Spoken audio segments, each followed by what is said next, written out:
You're okay.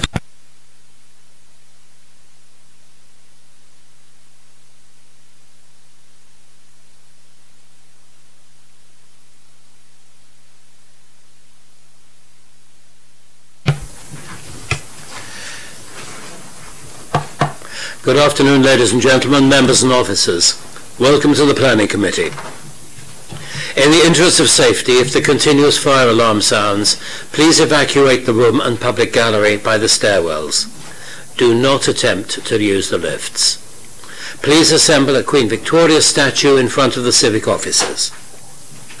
In order to comply with the Guildhall Trust's fire marshal regulations, please remember to sign out when you leave the building after today's meeting. For those of you who have not attended this committee before, I will explain the running order for this afternoon. After committee members have declared their interests and agreed the minutes of the previous meeting, I will announce each item and ask those of you who are here to make a deputation to come and sit at the table. After the planning officer has made the presentation for the application, individual deputies will have 6 minutes to express their views, and joint deputies will have 12 minutes between them to make their views known. After which, you will take no further part in the proceedings unless we need to ask a question to clarify a statement that has been made. Members will then ask questions, make comments, and the decision on the application will be made. Both members of the committee and members of the public are reminded of the need to consider material planning matters and not to refer to any personal information about other members of the public. May I draw everyone's attention to the fact that this meeting will be live streamed, that is filmed, from a camera at a fixed location at the back of the meeting room, and the recording will be on the Council's website.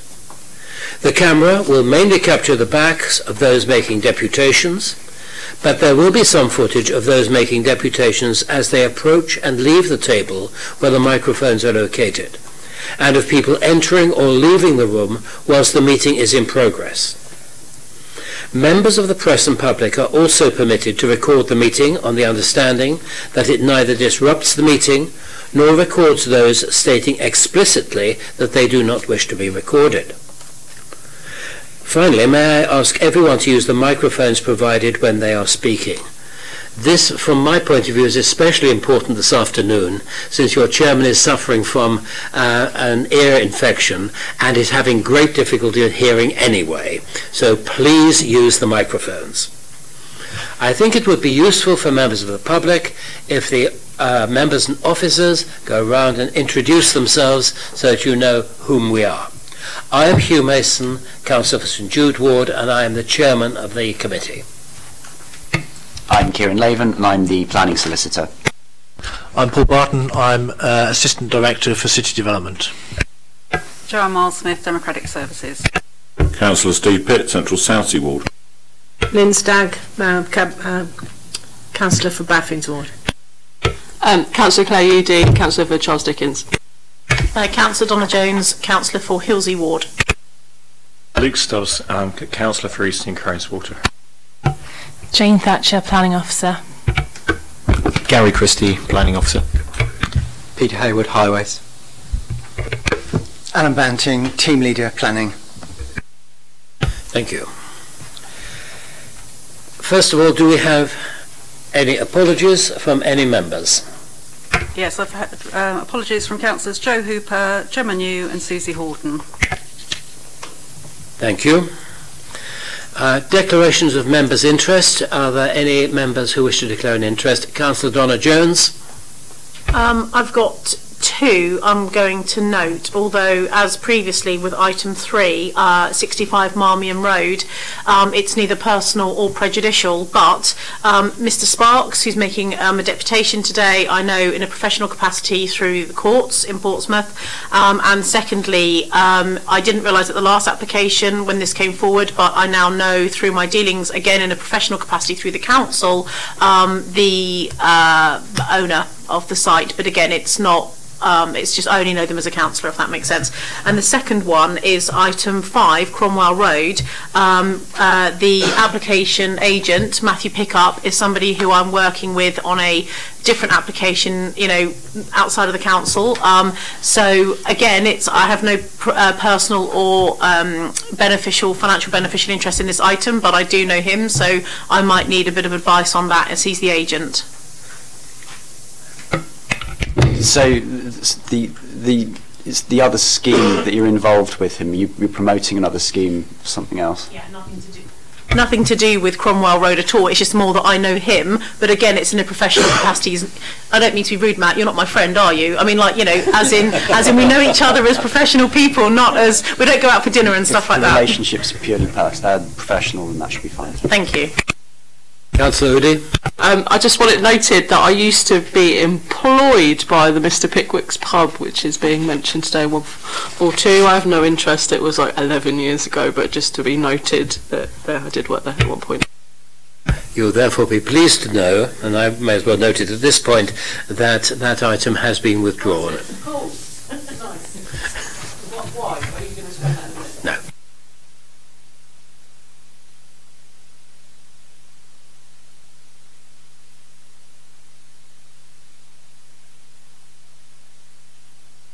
I think there are legal issues concerning payments. Right. Members, you have before you the minutes of the meetings held on the 20th of February and on the 6th of March. I would like to bring them before you.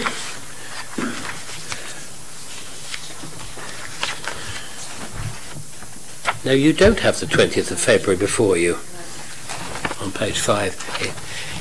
No, it's only the 6th of March. It's only the 6th of March. Right. Let us go through these for accuracy. Minutes of the meeting of Wednesday the 6th of March. Page 1. Page 2. Page 3. Page 4. Since there are no objections, I intend to sign them as a correct record of the that meeting. Do we have any updates on previous planning applications, Mr. Barton? Not at this point, Chair. We therefore move to the substantive matters for this afternoon before the committee. The first one is 63 Bedhampton Road. Can I ask Ms. Nuria Alakatra and Mr. Gary Seneviratin. My apologies for my pronunciation, but if you would come to the table.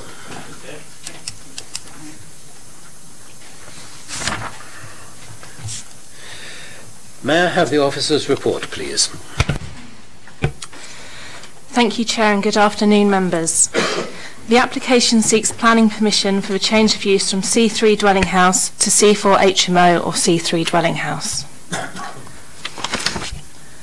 The application relates to 63 Bedhampton Road, a two-storey mid-terrace dwelling located to the west side of Bedhampton Road. The surrounding area is characterised by densely populated residential terraces and is in close proximity to a range of shops on Copner Road and is also well serviced by a bus route.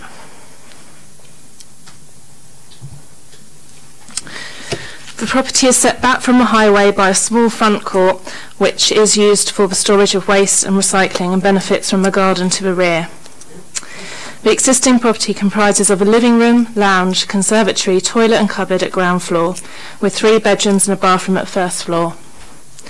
The proposal would see the ground floor living room converted into a 4th bedroom and the ground floor toilet and cupboard converted into a shower room with toilet and separate wash basin. Based on information held by the City Council, of the 76 properties within a 50-metre radius of the site, none are considered to be in lawful use as HMOs. Therefore, as granting of planning permission would increase the proportion of HMOs to 1.32%, it is considered that the community is not already imbalanced by a concentration of HMO uses, and the application would not result in an imbalance of such uses. Some residents have requested the officer visit all the properties in the 50-metre radius. This is highly likely to constitute a poor use of officer time, as the council's data sets are considered to be robust. It is not considered likely that enough further HMOs not already accounted for would transpire to tip the balance beyond the 10% policy threshold. In addition, in response to representations received which claimed HMOs had been missed from the count, the main objector was emailed to provide further information on any suspected HMOs the LPA may have missed. However, no response was received. The HMO SBD states that for an HMO of 5 to 6 people there must be one bathroom and one separate WC with wash basin. It is noted that whilst the bathroom measures slightly undersized, the shower room, which includes toilet, wash basin and shower, would significantly exceed the size of the required WC and WC. For bedrooms to accommodate the maximum of 6 persons, a Class C4 use would allow 2 of the bedrooms would need to be double beds.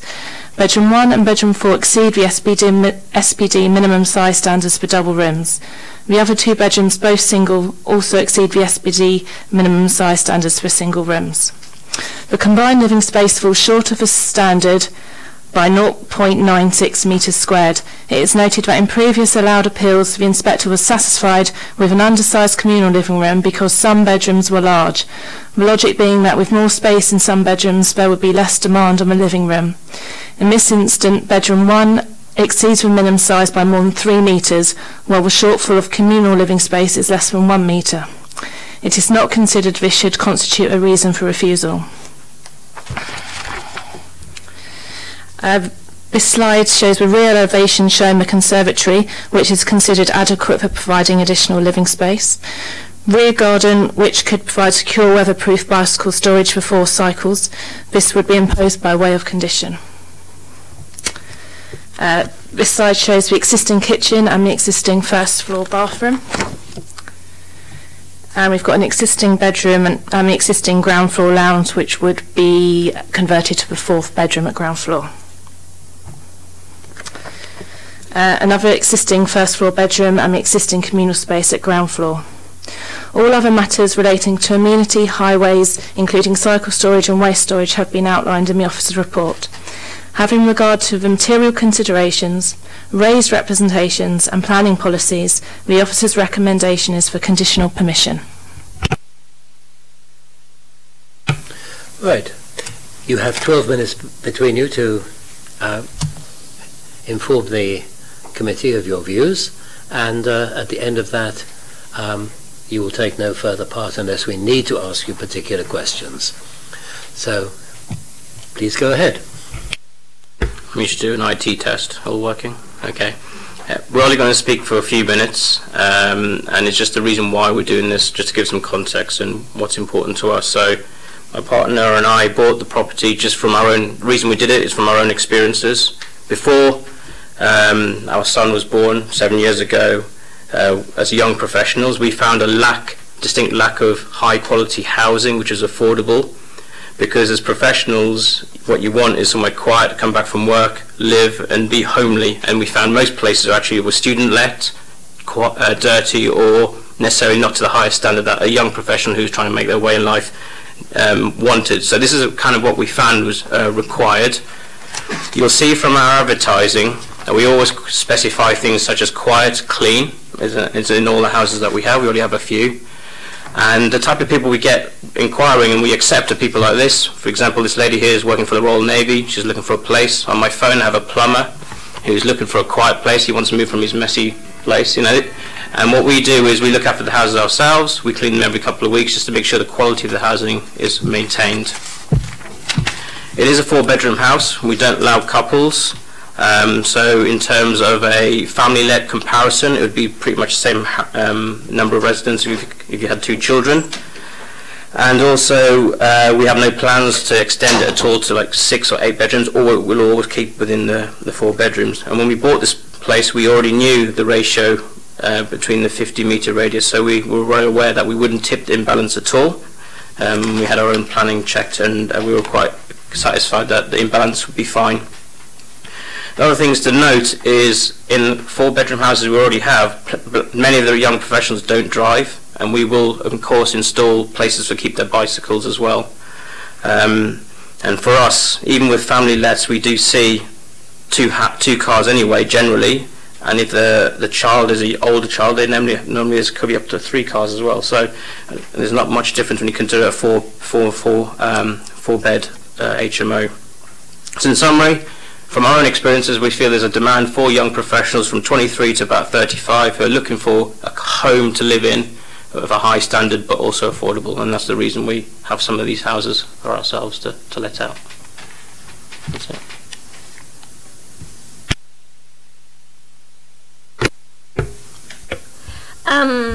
Well, I would like to say that, if I'm allowed to say, when the planning officer came to our place to have a look, I think she was happy with the conditions of the property. I think we comply with all the regulations. We checked, we have the minimum areas we need to. I know there is mainly this parking issue, but hopefully there are a lot of professionals who can take the transport, and we have all their properties rented in Southampton and Portsmouth, and I think 50% of them have their own, or take the transport or have their own bikes. That's it.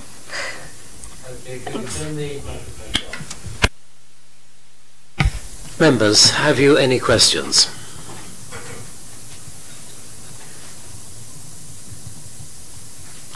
Members, comments? Councillor Pitt. Just one, Chair, and it's something I try to bring up every single time we have an application for an HMO in the north of the city, and that is I would challenge the officer's description of the data as robust. We have clearly done a lot of work around additional requirements for HMOs in certain postcodes, but Copner is not one of them. We have seen very recently an application for Wadham Road, adjacent to the road I grew up in, come forward, and additional HMOs be added to the register as a result of investigations in that respect.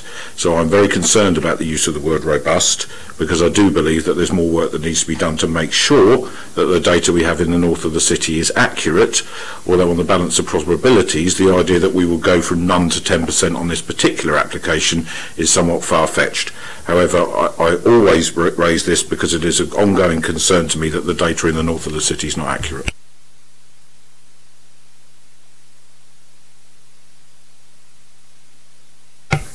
In which case, from the Chair, I shall propose the officer's recommendation. Do I have a seconder? Thank you, Councillor Donna-Jones. Are there any other proposals? Nope. So I put it to test. Those in favour, please show. That is unanimous. You have your planning permission. Thank you. We now move on to the third item, which is 65 Marmion Road. Will Mr. Sparks and Mr. Bone please come to the table?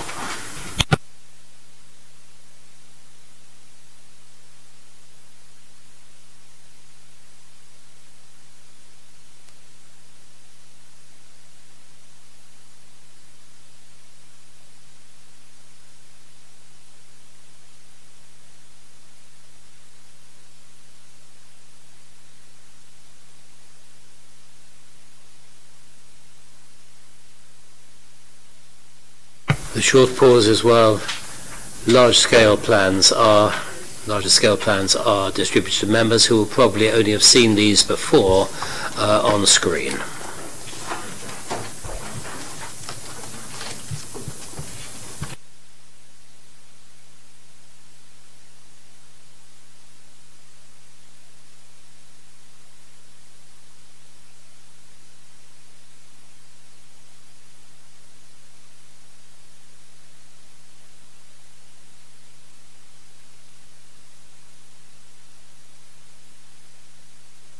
May I have the officer's report? Thank you, Chair. Good afternoon, members. Before I begin, can I just draw your attention to the supplementary matters sheet in front of you? Just one further representation received, which is common to a number of the items on the committee today. So the second application today is for a Part 2, part single-storey property located to the northern side of Marmion Road, just shown on the screen there. Currently comprising a retail unit and workshop to the rear, currently vacant, occupying much of the site, with a 3-bedroom maisonette located above. Current floor plans showing almost 100% site coverage, with the retail unit and workshop running all the way along, with properties fronting Marmion Avenue running along its side elevation.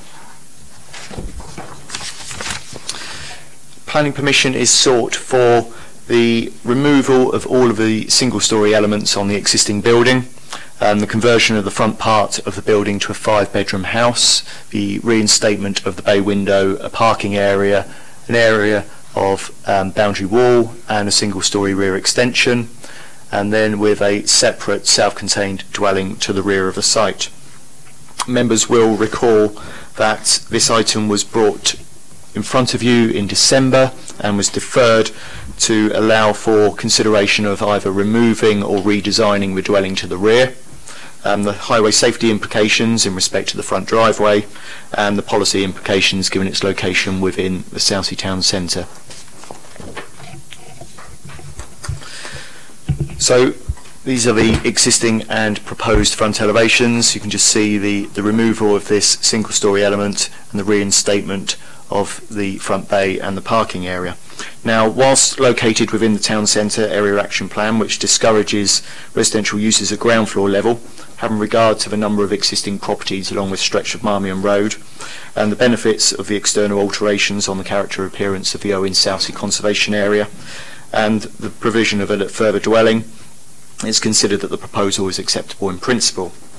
No objections have been raised in principle to the reinstatement of the dwelling, known as Unit 1, to the front of the site in either design, heritage or amenity terms, and the benefits of the proposal are considered to outweigh the highway's concerns. Now, following discussions with the applicant, Unit 2 has been retained within the proposal, and the applicant has requested that a decision is made on the application as presented. The external alterations suggested by the planning committee were not considered by the applicant to be beneficial to the overall appearance of the dwelling, and the only change to this scheme is the change from what was a standing pitched lantern to a flat lantern within the roof of the dwelling. This is the southern elevation of the dwelling as proposed. Mix of render and cedar cladding. Now, whilst slightly unusual for this particular part of the city, it is tucked away at the rear of the site, and the proposed dwelling is considered to be acceptable in design and heritage terms. This slide just shows a section through the proposed dwelling and the red dashed line showing the profile of the existing extension warehouse section of the existing building at the site. You will note that reference to 4.6 OD, that is a requirement to bring it above predicted flood levels in 2115. Concerns have been raised and were raised previously about the impact of a development on adjoining residents, particularly those within Marmion Avenue. This slide just shows the existing side elevation as you would see it from Marmion Avenue, and this is the proposed layout. You can see there is a slight increase in height towards the rear of the site, but a reduction in height to the middle section following the removal of this part of the workshop storage area. This is the western elevation of the site as seen from Eves Mews. Again, you can see the removal of the central section, but the slight increase in bulk towards the rear of the site. This one, I tried to explain, this is a section through the site, so you have Marmion Avenue, the dwellings on Marmion Avenue, the rear gardens of properties on Marmion Avenue, the existing warehouse unit and the proposed warehouse unit. You will see the increase in height, particularly at the eaves, the ridge not a significant difference, and again an increase on the eaves adjacent to Eaves Mews. Again, this gives a little bit of a better perspective. So it's the removal of this entire section in here, an extension to the proposed dwelling house, and then the location of the proposed dwelling to the rear of the site. This is looking from a rear window along the warehouse unit and the rear gardens of Marmion Avenue. Again, you can see the relationship with those gardens, and there's a narrow alleyway that runs between the two sites. This is a view from number 3, Marmion Avenue, and again showing the existing building at the site. Again, just to refresh your memories, this is the proposed profile and elevation that would be presented to number 3 in the adjoining properties, and with that line transposed onto the existing ridge. As previously highlighted, it's considered that having regard to the presence of the existing building and the modest increase in height, the development is unlikely to have a significant impact on the amenity of adjoining occupiers. Whilst the overall height has not been reduced, the applicant has provided a sun study, and whilst this has not been verified for its accuracy, it is considered to be reasonable and demonstrates that, with the exception of the summer months, there would be a very slight increase in overshadowing to the rear of these two properties on Marmion Avenue. So the red line indicating the existing shadow line, and then moving into half-5, just again extending further than the existing shadow line, but reduced in terms of the middle section of the site. So some benefits to some of the occupiers on Marmion Avenue, a very slight impact on the others. There's no change in the winter months, as you can see from the slides, at 3 and 3:30. So having regard to all of the material matters and placing significant weight on the benefits to the character and appearance of the conservation area and the contribution towards the city's housing targets, the application comes with a recommendation of conditional permission. Thank you, Chair. Right, thank you. Mr. Sparks and Mr. Bone, you have 6 minutes each. Mr. Sparks, would you please commence? Thank you, Chair. I do, on behalf of the residents, maintain the objections that I described during the meeting of the 12th of December. And those objections really were twofold. First of all, there is globally, I suppose, the Owen-Southsea objection, because it seems to me that there's been no change at all in relation to the Unit 2, and again, as I did on the 12th of December, I limit my comments to Unit 2. As you will all know, the purpose of the Owen-Southsea area guidelines is to safeguard the completeness of the area, and the more marginal parts of the area in particular must now have the benefit of careful control and enhancement. And whilst I accept that this is an area which is more marginal, certainly the guidance, and it's something I know you will take into account in relation to PS23, indicates that doesn't matter. It has to be viewed in the context of it being marginal but just as important. Council will actively discourage the introduction of unusual building materials or building styles, and I think that's implicit within guideline number 1. And guideline number 9 says where development is acceptable, development briefs will be prepared to ensure that development is in character with that of the conservation area. Looking at what has changed in relation to Unit 2, not a lot, I have to say. Nothing at all in relation to cladding, in relation to the rendering, in relation to it being flat-roofed. All of those aspects are out with the context of the conservation area and outside the ambit of the character of the area. I say that because not only is it outside what is normal now, but in years to come, of course, it will become likely more and more of an eyesore as time goes on. Comment was made, I think last time, that it's a small property. There was a lot of discussion about whether or not PD would enable it to be built anyway in some other context later on. I think that was clarified at the last meeting. Comment was also made as to the fact it just being small was fine, and one councillor made the comment, if I was ever split up from my partner, she shoved me out, then that would be a nice place to go. It's built for 2 people, so she'd be with you, and also don't be disabled, because as you can see, it's not a property which is modified for disabilities.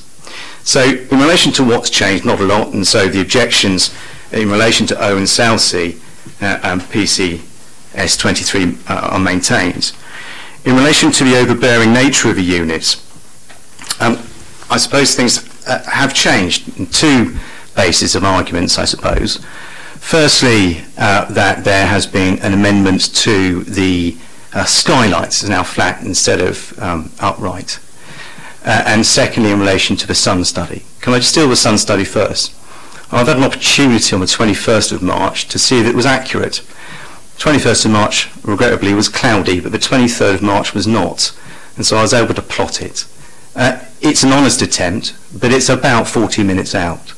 And so essentially what we will see is some shade 40 minutes later than is suggested within the Sun study. I make that point really because any additional shade in a small garden, particularly where the garden length is only 4 metres, it is difficult. We, in my household, and I know in other households, work full time. The time, in fact, of day when light is important is the very time when light is impacted. But actually, in terms of the overbearing nature of the build, it wasn't just the sun shadow which was the issue, it was the increase in height and sense of enclosure which was present due to what will be faced with a 4 metre high block built rendered wall. And that really was the reason I think that the council were keen to have the matter reviewed to see whether or not Unit 2 can be deleted, or that it followed very much the roofline of the current building. There was some considerable discussion about that. So in relation to have there been changes in terms of the sense of enclosure, no, there hasn't. Have there been changes in relation to the shadow? There's been some work done on where the shadow would be, probably not accurate, but it certainly shows there will be a loss of considerable amount of sunlight and additional shadow to us at the most important time of our day, and that will have an ongoing effect to us and also future residents in those premises. The arguments I think that the property developers pursue are these. First of all, that setting aside the sun shadow issue, that the Unit 2 is needed, otherwise it's not economically sensible to undertake the development as a whole. This is a marquee property. If this application is refused, and no doubt someone else will come in, they will have listened to what's been said by this committee, provide planning applications in line with Unit 1, it will be granted and they can make a go of it. The fact that these developers find it financially too difficult looking at profit is not a reason for this committee to say we will grant. The second aspect is, well, it's already got a property there. As was noted many, many times before, property was built long before planning and the conservation area came into place. Is that my 6 minutes up? Pretty well. Can I just make a closing comment then? This committee reasonably put conditions on. The conditions have not been met, and it's our deputation that to allow this planning to go ahead now would not be reasonable, and I ask you to reject it. Thank you, Mr. Byrne. Thank you, Chair. What I'd like to do is just say that it hasn't been any truculent reason for not making any changes. We've discussed possibilities of changes with the planning officer in the discussions since December, and we've taken the opportunity to try and allay the fears of the committee previously by presenting Sun studies, further sections. The Sun study was made by a an independent company coming in and doing a full topographical survey of the whole of this part of Southsea, picking up eaves and ridge levels and also garden fence heights, and then that's made into a 3D architectural computer model, and then the software program then generates this information. There's no human tweaking of it. If Mr. Sparks wants to say that the sun wasn't in exactly the same place, but we've got comparisons of existing and proposed, and they're both taken at the same time, so they should be sort of viewed together, and that's why the red line for the 1700 hours on the left-hand side there is actually showing a realistic representation of what is existing and against what is proposed. I'd also like to say, in terms of the cost of the development, that there is real cost. This is a commercial building at the moment, with probably a commercial price ticket for it, but in its current location and its current state, it's not particularly good. With the rear section is it's expected to have some asbestos in it, certainly on the roof, and that clean-up cost is an impact. Also, quite rightly, I think the Conservation Officer has asked us to renovate the building at Unit 1 to a level which matches number 67, which is its partner property. There is real cost nowadays in replicating that sort of thing, because the skills and the cost of those sort of materials and the knowledge needed to do it properly to make it look like a pair is a very real cost. Then we've got the clear-up costs of the rear section, which is obviously a very significant building. I'd also like to make mention of the fact that the rear building, which I think is particularly not a particularly good outlook for the to the rear of Marmion Avenue, did have a previous permission, which is still valid, to replace it with a building of exactly the same size and exactly the same height. However, there is no condition about what material that was to be coloured in, apart from plastic coated steel cladding. Without a condition about materials, any material or any colour could have been used on that, and I think the planners would have had gross difficulty trying to maintain it.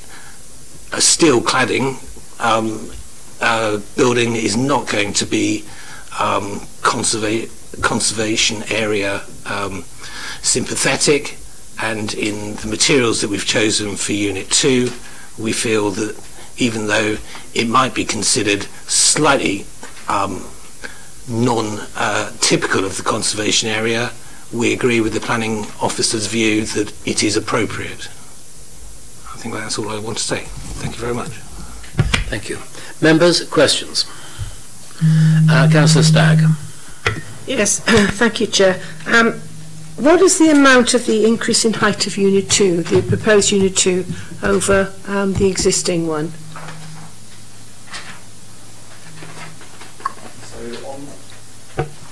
On the boundary with Marmion Avenue, I believe it is 0.7 metres. So, sorry, I'm just going to mark it on. So the difference between that eaves position and this eaves position is 0.7 metres. Right. On this side, it is 1.1 metres between that position and that position there. Thank you. And can I ask a second question, and that is, how long has the existing and present Unit 2 existed?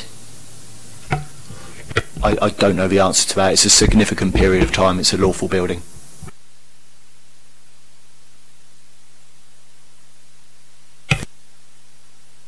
Can you just direct me in the report where it refers to the existing planning permission that's on there for the site? I can't see it. It's normally under planning history, isn't it? Oh, sorry, planning. Sorry. As soon as I said those words, I've just looked straight at it. Sorry.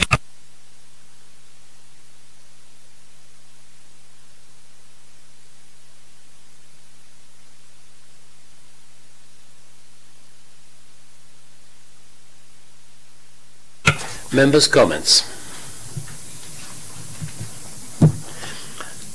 Yes, Councillor Stubbs. I mean, I think we talked about this quite a bit when it was round the previous time, and there are a lot of positives to this application, certainly on the main Marmion Road frontage, where it does a lot to clear up what is quite an ugly extension, and also, frankly, to remove surplus retail space, because it should be obvious to everybody by now that in the future we're not going to need anything like the amount of space for retail that we've needed in the past, and that is a long run and permanent change. So something which takes out a measure of capacity here for retail is in itself a positive thing. I mean, we've been, so that's the front aspect of it. I think in terms of the rear unit, we do have to be mindful that there's already a building there, and while we discussed this before and you couldn't just convert that on permitted development, but realistically you would be able to convert that building, so you have to treat that as, what would that be like as a residential building there, and is the changes proposed sufficiently significant as to be grounds to refuse consent? I don't think it is. So I'm going to move the officer's report. Thank you. Is there anybody who will second that? Thank you, Councillor Donna-Jones. Any other comments from members? No. In which case I put the proposal that we accept the officer's recommendation to the vote. Those in favour, please show. Those against, please show. That is carried by a majority. You have your planning permission. We now move on to item 4, 141 Highland Road. Will Mr. Mick Morris please come to the table?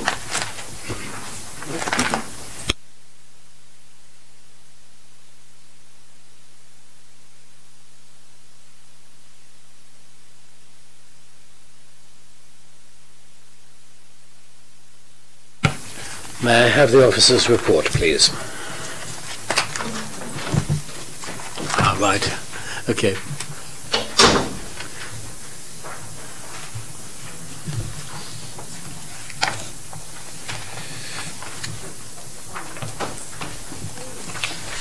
Jane, have I been naughty? You didn't give me one.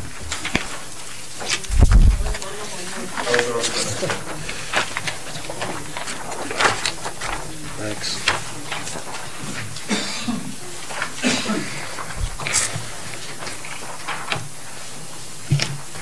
Okay, thank you, Chair. Again, can I just draw your attention to the supplementary matters sheet before I begin? There is a withdrawn objection from Councillor Vernon Jackson, and also the additional representation that was common to a number of the applications on the agenda today. So this application relates to a two-storey corner property located on the corner of Highland Road and Clegg Road, directly opposite Highland Cemetery. The proposal is to replace the existing commercial building, which benefits from a one-bedroom masonette above, with a four-storey building comprising two masonettes. The adjoining terraces, both residential in nature, present the blank gables onto Clegg Road and Highland Road, and a number of the properties previously commercial at ground floor level have been converted along this stretch of Highland Road, unfortunately not in a particularly sensitive manner, which doesn't make a particularly positive contribution to the street scene. So the proposal to remove the existing building from the site, replace it with a building primarily 4 stories on the corner, stepping down to 3 stories with accommodation within the roof as it abuts the blank flank elevation of Highland Mews and the adjoining property on Highland Road. In the absence of any site-specific policy requirements, the proposal was considered to be acceptable in principle and would significantly improve the character and appearance of this stretch of Highland Road. This drawing just shows the relationship. This would sit against the blank gable on Highland Road, and this would sit against the blank gable onto Highland Mews, which is in Clegg Road. Internally, the building would provide one one-bedroom masonette and one two-bedroom masonette.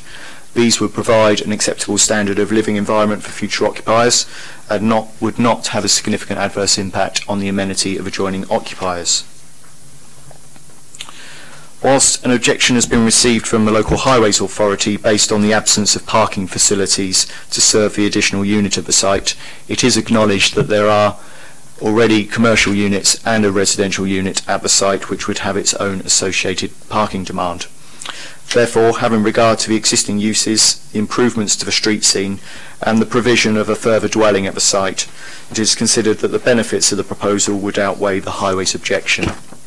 Therefore, for the reasons set out in the report in front of you, the application comes with a recommendation of conditional permission. Thank you, Chair. Thank you. Mr. Morris, you have 6 minutes to explain the situation to the committee. Thank you, Chair, members.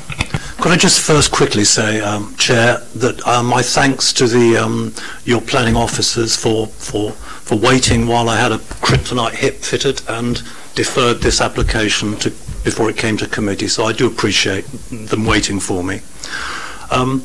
I'm not an architect that particularly likes demolishing existing buildings. I'm rather fond of existing buildings generally, but I couldn't really get my head around this one very much, and I thought that perhaps introducing a new building might sort of lift the terrace a little bit, and perhaps you've got to imagine if you're walking or cycling or driving down Highland Road on the bus, that perhaps perhaps I would hope you would think that would enhance this terrace rather than detracting from it.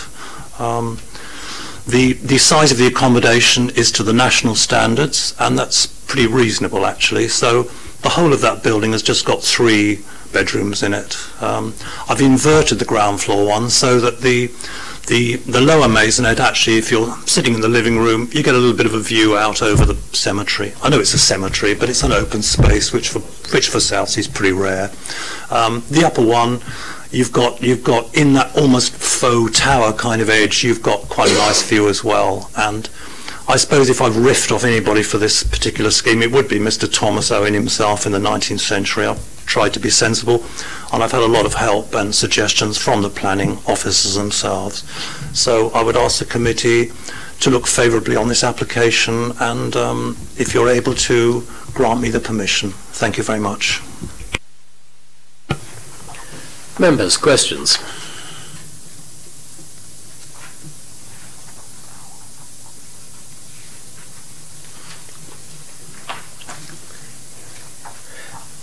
Well, from the Chair then, could I ask the Highways Department whether there are any comments which you may wish to make at this juncture on the proposal? Thank you, Chair. The effect of the proposal is to increase the parking shortfall associated with the site by a couple of spaces in an area where we know people are really pressed to find anywhere to park, particularly at night and over weekends. I don't think that in itself is going to cause a highway safety concern necessarily, but it will result in people driving around hunting for a place to park and not being able to find one. So there's a potential air quality impact arising from that. But fundamentally it doesn't comply with your SPDM requiring parking provision for this scale of development.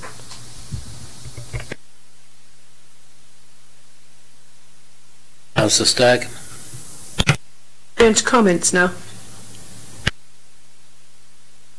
Any further questions, members? No. Comments. Councillor Stagg. Thank you. I too have serious concerns about the parking provision. On the one hand, I'm happy that there isn't parking provision because I want to see the number of vehicles reduced. On the other hand, that is in reality not going to happen, so you can have people, as you say, driving around contributing to the air pollution. So I'm just wondering, could we not put a condition on it that there's no cars for this particular building? I suppose that's I should have said that earlier, but in questions, but it's just something to consider. And the second thing is, I like the building. I think it improves the area dramatically. However, what concerns me is the four-storey bit, the towery bit, because that is totally out of character with the rest of the road, because they are much lower level. I mean, I think having the second bit, the bit on the right, with the room in the roof, where you're lowering the overall height, would be much better, and it would be more in keeping with the area around.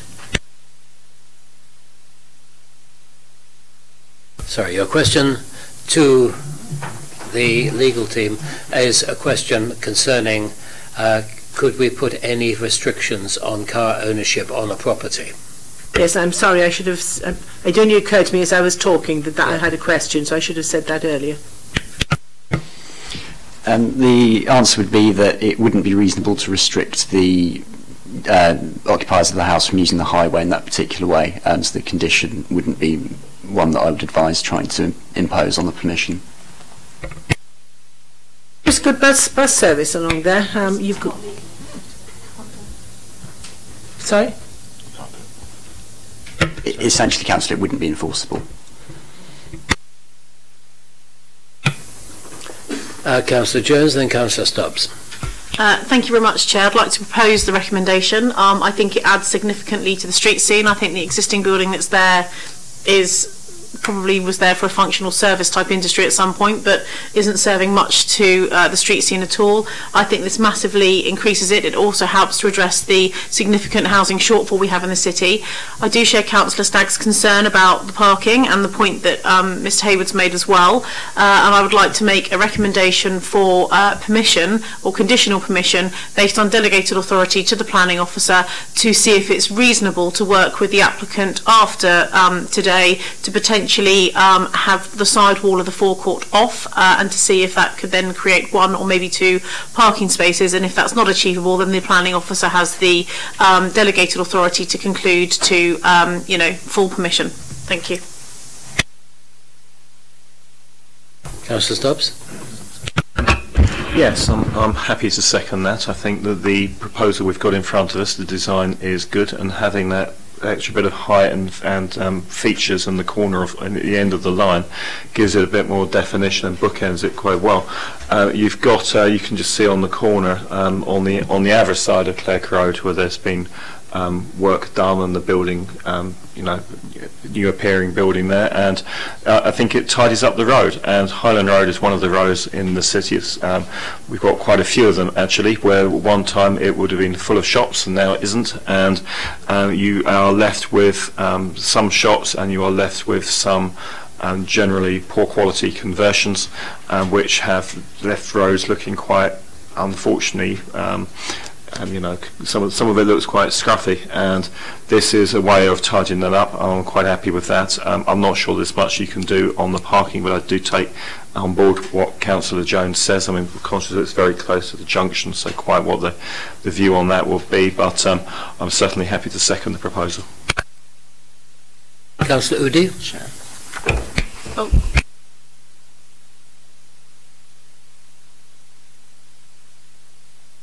After you've spoken, I will take some advice from the legal team. Okay, do you want a comment from the legal team? Thank you. I've just considered the proposed motion in terms of it almost seems to be going to a sort of split decision of if not one then the other. The committee does need to consider the application in front of it, and the changes that are being proposed would be material. So it's got to be all or nothing in this case, I think. In which case I amend my proposal to proposed conditional permission. Councillor Udi? Basically I'm pretty much 100% in agreement with Councillor Jones now. Before, I'm not particularly keen on getting rid of a wall, but as he's sorted out here, that can't be considered by us, because I'm always going to propose just we follow the recommendations only. I'm not a fan of getting rid of that wall if it ever did happen, because I think the way the road protrudes out at the end and going into Clegg Road, I think, and to encourage car ownership is not the one thing we need to be doing right now. I'm a fan of the look of the building. I think it's a good use because I used to live off of Highland Road, and it's just further up it, it's just looking pretty manky, and we need to do something about Highland Road. But we do have a fantastic art gallery, as we can just see up there, and tattoo space. You can just see the mural at the end of the road. That things, I think that should be minuted. That it's a great little place. But yeah, I second Councillor Jones's proposal for. Councillor Pitt. I love it when we'll violently agree with each other, and I particularly approve of the use of the word manky, which I think is a Portsmouth word which I haven't heard for quite some time. I also had a bit of reserve. I was minded to support Councillor Jones's proposal about looking at whether parking is an option, but actually I walk down that road most days, and there is an unattractive use of the forecourts for car parking. We've even had cars dumped there that the council's had to remove in the past outside some of those units. So I think something that encourages changing the precedent of the usage and establishing a forecourt space instead, especially because it then aligns with the property on the eastern corner of the road, is actually more appropriate than it is now. So while we'll all violently agree with each other, I will agree with everything everyone's just said.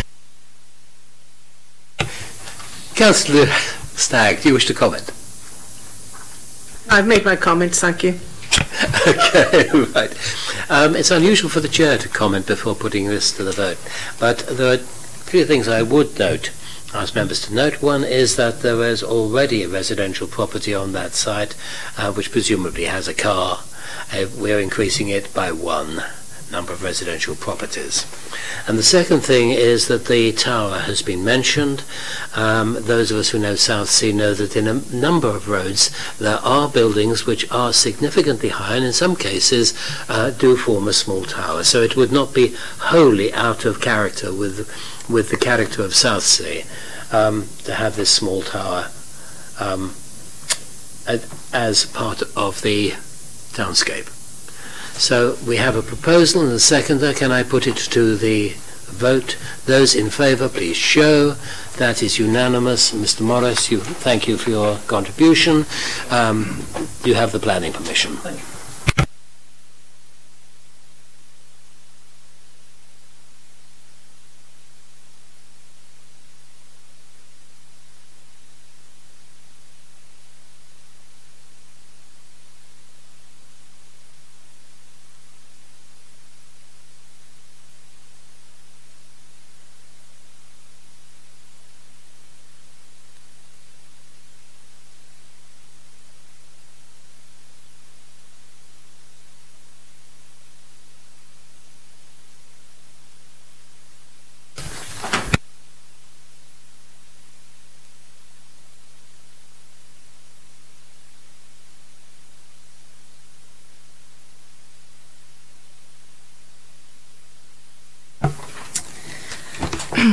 Thank you, Chair, and good afternoon, members.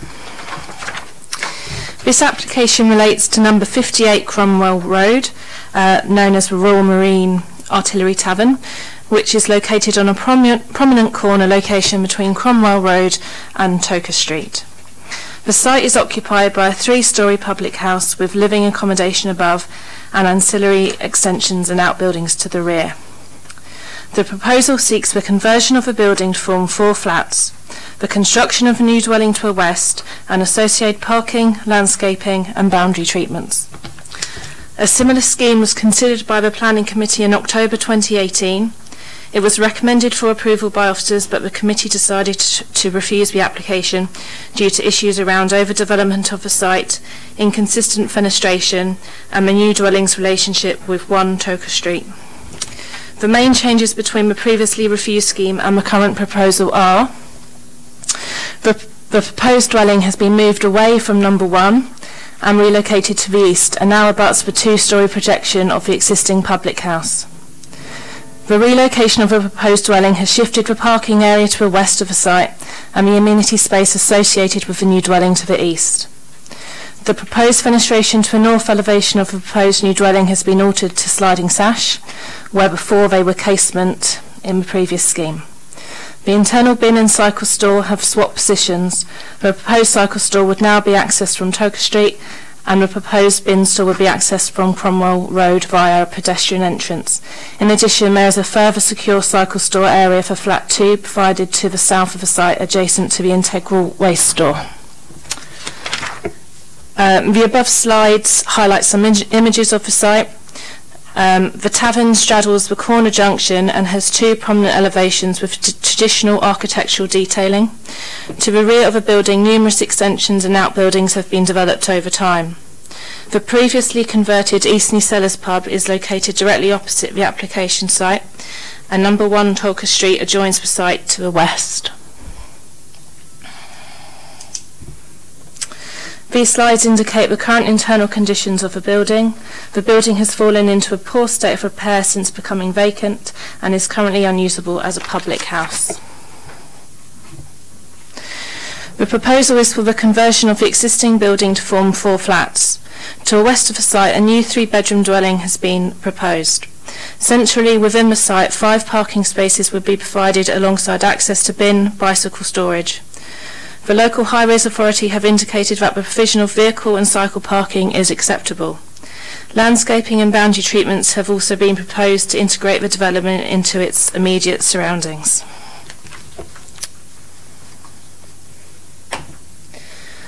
The previously refused scheme detailed the dwelling would directly abut number 1. The current layout of the development has been rearranged, but it has not changed the amount of development proposed. So this slide shows the previous scheme. So the house was previously put here, abutting number 1. It's now essentially shifted over here, and you can see it's just altered the layout of the development. This slide demonstrates how the property would be laid out.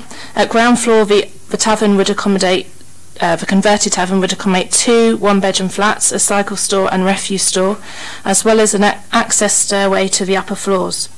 The proposed dwelling to the west would accommodate an open-plan kitchen living area at ground floor with access to a landscape garden measuring approximately 50 metres squared. There would be a secure weatherproof bin bicycle store provided within the curtilage of this site. Just there. The first and second floors of the RMA Tavern would be converted to form 2 two-bed flats with associated kitchen and living space. The new dwelling to the west of the site would have 3 bedrooms, bathroom and a shower room, 2 bedrooms, bathroom and a shower room at first floor and a 3rd bedroom at second floor level. The proposed new flats would all meet the minimum required floor areas as required by the space standards. There would be a fractional shortfall of 2 metres squared in the floor area of a proposed new dwelling for 5 people sharing. However, based on the merits of the scheme, this is considered to be acceptable and would provide a suitable standard of living accommodation for future occupiers. Externally, alterations to the RMA Tavern would be limited to replacement conservation-style windows, installation of doors and paint treatment. The proposed new dwelling would be constructed from matching brickwork, concrete roof tiles and white UPVC windows. All materials would be conditioned to ensure quality. A new boundary treatment has been proposed consisting of brick wall, piers and powder-coated black railings. A new tree would be planted in the rear garden of the dwelling. Again, this slide just highlights a previously refused scheme. So the windows were an issue last time, they have been altered now, and you can see they've been changed to a sliding sash, and as well the dwelling has shifted over here. So the current application has addressed the previous issues relating to inconsistent fenestration and its relationship to the adjoining terrace property, but it cannot address issues relating to overdevelopment of the site and whether the parking courtyard is cramped. The matter of balancing policy and the merits of a proposal are examined further in the officer's report. This slide demonstrates the rear and side elevations of the new dwelling and the RMA. The revised scheme would see the new dwelling abut the public house. The proposed design alterations are considered to integrate the new dwelling within its surroundings and provide a separation distance between the terrace of properties on Tolka Street. The amended design is therefore considered to be acceptable. The amended proposal is not considered to have a significant impact on the amenity of neighbouring occupiers by virtue of loss of privacy, loss of natural light or greater sense of overshadowing. In summary, the amended scheme as presented is considered to be visually acceptable and will not have an impact on the adjoining heritage assets. The internal arrangements of floor space would provide an adequate standard of living accommodation for future occupiers. The layout and provision of vehicle and bicycle parking is considered to be acceptable to the local highways authority. Whilst it is not acknowledged that the previous application was refused and the new application has not been able to address the previous concerns of overdevelopment of the site and whether the parking courtyard is cramped, the position on the determination of the application is now changed due to the fact that the local authority does not currently have a 5-year supply of housing. As set out in the officer's report, the NPPF states that permission should be granted unless either of its two tests are met. Test I, in this instance, the relevant assets are the nearby heritage assets. The development would not harm nearby heritage assets. Test II is not considered that the limited harm to local amenity character derived from proposals would significantly and demonstrably outweigh the benefits of providing new housing when assessed against the policies in the NPPF taken as a whole. As such, planning permission must be granted. The new situation of housing supply supersedes the position recently taken by the local planning authority, i.e. the refused application of last October, and is considered the application must now be approved to follow national policy. Before I ask Mr. Pickup to speak, members who were at the pre-meeting on housing will be aware of the changes in the National Planning Policy Framework which were introduced on the 19th of February of this year and which have a material impact on the way in which we should judge this application. Mr. Pickup, you have 6 minutes. Thank you, Chairman and members of the committee. As Ms Thatcher has explained, the last application presented to committee on the 17th of October 2018 sought consent for a scheme that would have resulted in the subdivision of the existing building to form 4 flats, together with the construction of a single dwelling house and a central parking area. The committee refused this application, in summary, for the following reasons. The proposed position of the dwelling house built immediately up to and adjoining the existing end of terrace house, 1 Tocker Street, the inconsistent fenestration that would fail to relate appropriately to the adjoining terrace of houses in Tocker Street and the harm that would be caused to the street scene. The committee also considered the layout of the parking area to be not well organised, with a potential for conflict to occur between various activities relating to the movement of cars, bicycles and bins. Although not covered in the reason for refusal, I understand that members were also concerned about highway safety and the proximity of the car park entrance to the Cromwell Road junction. The applicants have looked very carefully at the committee's earlier decision, and whilst the quantum of development is the same as the last application, there are a number of key changes. Firstly, the proposed dwelling has been moved away from 1 Tocker Street, as has been explained, to a position which would adjoin the west side of the former pub. The advantage of this revision is that the visual gap will be formed between the house and the flank elevation of number 1, which would be similar to the layout of the development to the rear of the former Eastney Cellars opposite. As such, the front elevation of the proposed house at number 1 Tocker Street would not be read next to each other, and the slight difference between the alignment of the fenestration of the 2 houses would therefore be barely noticeable. As with the previous application, and in recognition of the site being located adjacent to a historically sensitive area, it is proposed to use high-quality materials to undertake the building works. To this end, and in order to ensure the proposed dwelling house reflects the appearance of other houses in Tocker Street, it is intended to install sliding sash windows in the dwelling's north elevation. It is hoped this revision, along with the relocation of the house away from number 1 Tocker Street, will help address members' earlier concerns in relation to the visual impact on the street scene. Secondly, the resiting of the dwelling house to a position adjacent to the rear elevation of the former pub has enabled for both the resiting of the car park entrance and a rationalisation of the use of the parking area to take place. The car park entrance will be moved some 7.5 metres further to the west and away from the street's Cromwell Road junction, with regards to a conflict of activity within the car park, whereas the previously refused application, refuse and recycle. Sorry, let me go through that again. Whereas the previous refuse and recyclable store would be shown as being accessible through the car park, it is now being repositioned in a storage area located on the south side of the existing building with collection from Cromwell Road. The flat cycle storage facilities are now proposed within the building with access to Toker Street via the building's main entrance. Additionally, the previous scheme showed access through and between Cromwell Road and the car park, which would have been used by all the development's future occupiers. This passageway will now be stopped up. The space created will be used as a secure cycle store for apartment 2 on the ground floor. Consequently, there would now be no access between Toker Street through the parking area and Cromwell Road. The occupiers of the house will be the only residents needed to move their bikes and bins through the parking area, therefore. It is considered that this revision would significantly reduce the potential for conflict occurring between cars, bicycles and bins in the parking area. Members of the committee will see from the officer's report that no specific objections are made to this application from local residents or in particular from the City Council's highway engineer. In conclusion, it is considered that the proposed development represents a high-quality residential scheme that will be in accordance with the local plan. In particular, it will be compliant with policies PCS 10, housing delivery, helping to address the Council's identified housing shortfall, PCS 19, which encourages delivery of mix of dwelling sizes, and PCS 23, design and conservation.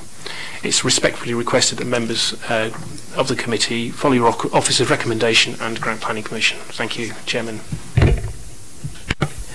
So the issues, it would seem to me, before members this afternoon are, first of all, whether in the view of changing NPPF we would wish to continue with our previous view that there was overdevelopment of the site, and secondly, on the new design, whether this has met the objections which we made earlier at an earlier meeting, and whether the new design is acceptable in itself. So, members, questions. Members, comments. Councillor Pitt, then Councillor Stubbs. Thank you, Chair. I think that the concerns that we raised before, as me particularly, was worried about the vehicle movements close to that junction, as members and some present will know, I spent many, many years stood on the corner of the other junction, so I'm intimately acquainted with it, and despite advice given to us earlier today, I do believe that sometimes modelling is not as relevant as real-life experience.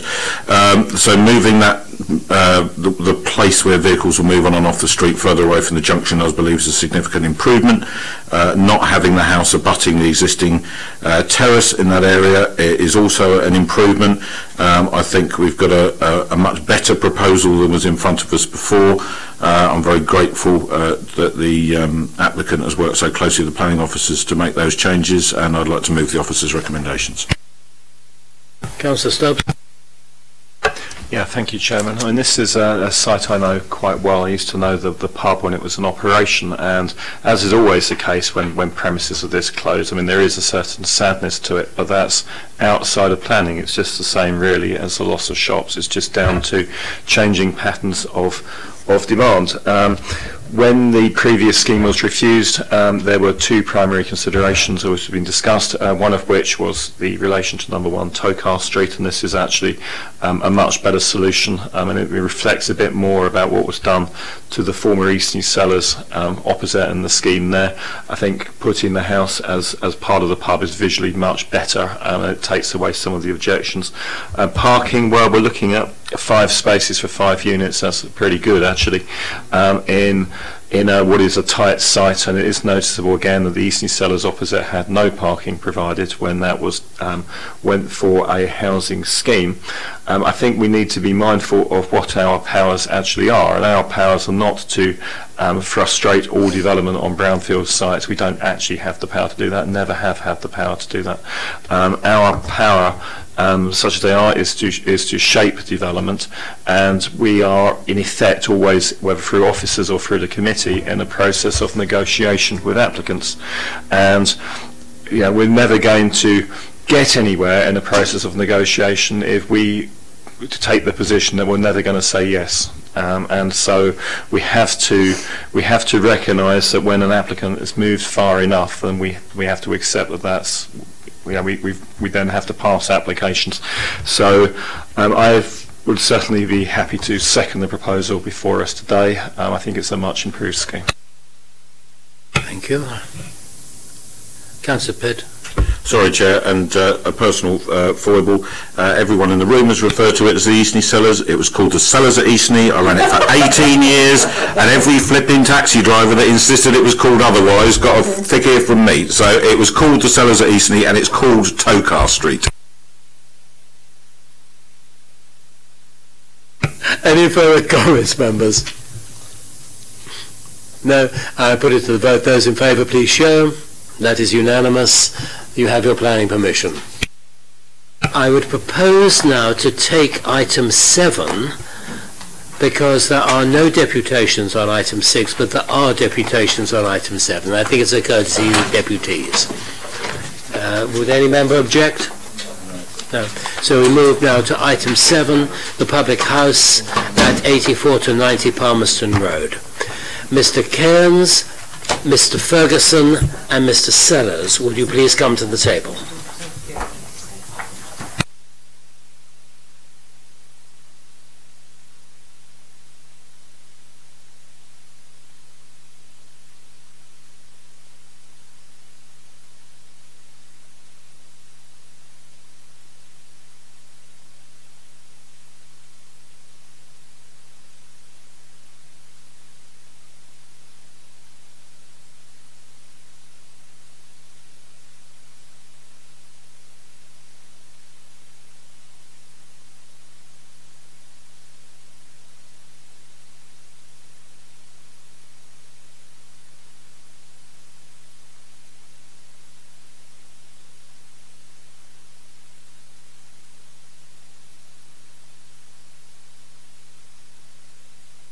Whilst this is going round, I would, at his request, ask you to note that there has been a written deputation against this proposal from Mr. Bilton, who is unable to be here this afternoon. Members will have found this on the website.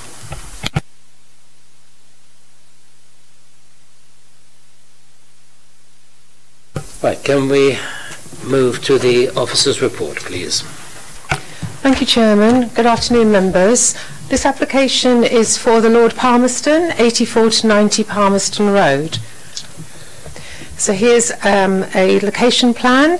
I'm sure you're familiar with it, and a overhead view of the area showing Ashby Place car park. And then this back of the site is just here. And that's Palmerston Road. This is the front elevation of the property. I'm showing it in drawing and in photograph. And this is the rear of the site. It has a flat roof at first floor, which is currently occupied by extractor equipment, air handling equipment. And as you see, the windows are boarded up because although it's a 4-story property, only the first and the ground floor are really in any kind of use. The ground floor is used as a pub, and there's ancillary accommodation to the pub on the first floor. And then the second, third and fourth stories are all boarded up, as you see, and disused. This is some interior shots of the property. And this is the existing and proposed fourth floor. And I just want to explain now there's two parts to this proposal. The first one is for a hotel on the upper floors, a 24-bed hotel, starting from the fourth, third, second and first floor will all have rooms. So on the fourth floor there are 3 rooms proposed. And so we go down to the third floor and the second floor and the first floor, the ground floor, which is going to stay pretty well exactly as it is at the moment, but with the addition of a lift shaft, which will then give access to the second part of this proposal, which is the installation of acoustic screens and a lift tower and a canopy to facilitate the use of the first floor as a sitting out terrace for customers. So this shows the existing and proposed elevations. So as I showed you before, the existing elevation, here, is in use for extraction equipment, and the proposal is to change it into this terrace with an acoustic screen here, an acoustic screen at the back, and a canopy over half of it. Just go back. There will also be a sitting out area, sorry, a sitting out area for here. So that's the canopy here, the acoustic screen here, an acoustic screen at the rear. These are the hotel bedrooms, and there's also a customer area inside with access through to the terrace, and also some windows that can open here.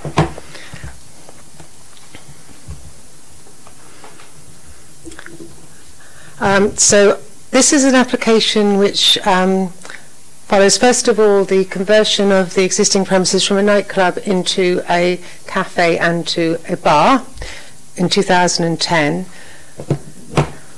And it also follows 2 refusals for exactly the same kind of development, albeit with differences to the layout and to the provision of the canopy.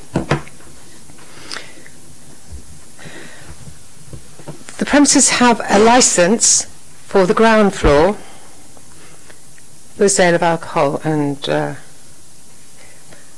the first floor was included in the licence but is not shown as part of the licensing premises, and so in order to have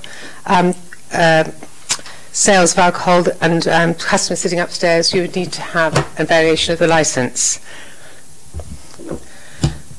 So the main issues in this case are, for the hotel, the potential issues may be with traffic and highways and parking.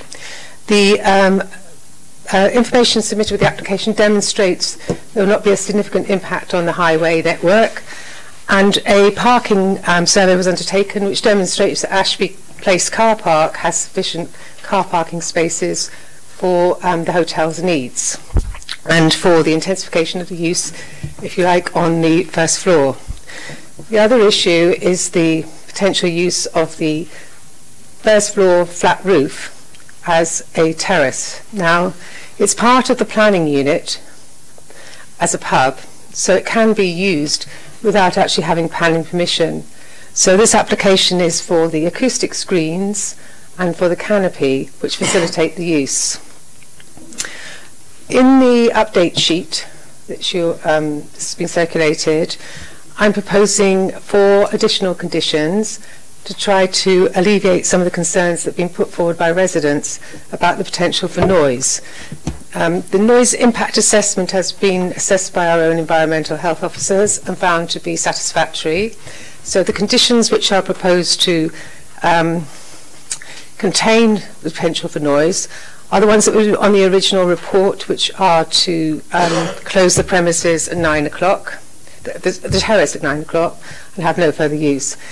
It's also now proposed to secure details of the acoustic screen and the canopy to make sure that they will actually prevent noise transmission. And the additional conditions are to have the windows on the internal area closed after 9 o'clock, so there can be no transmission of noise through to the terrace, and for the terrace fire escape not to be used for customers, but only to be used in the event of an emergency. And then the final additional condition is not to allow the playing of amplified or recorded music.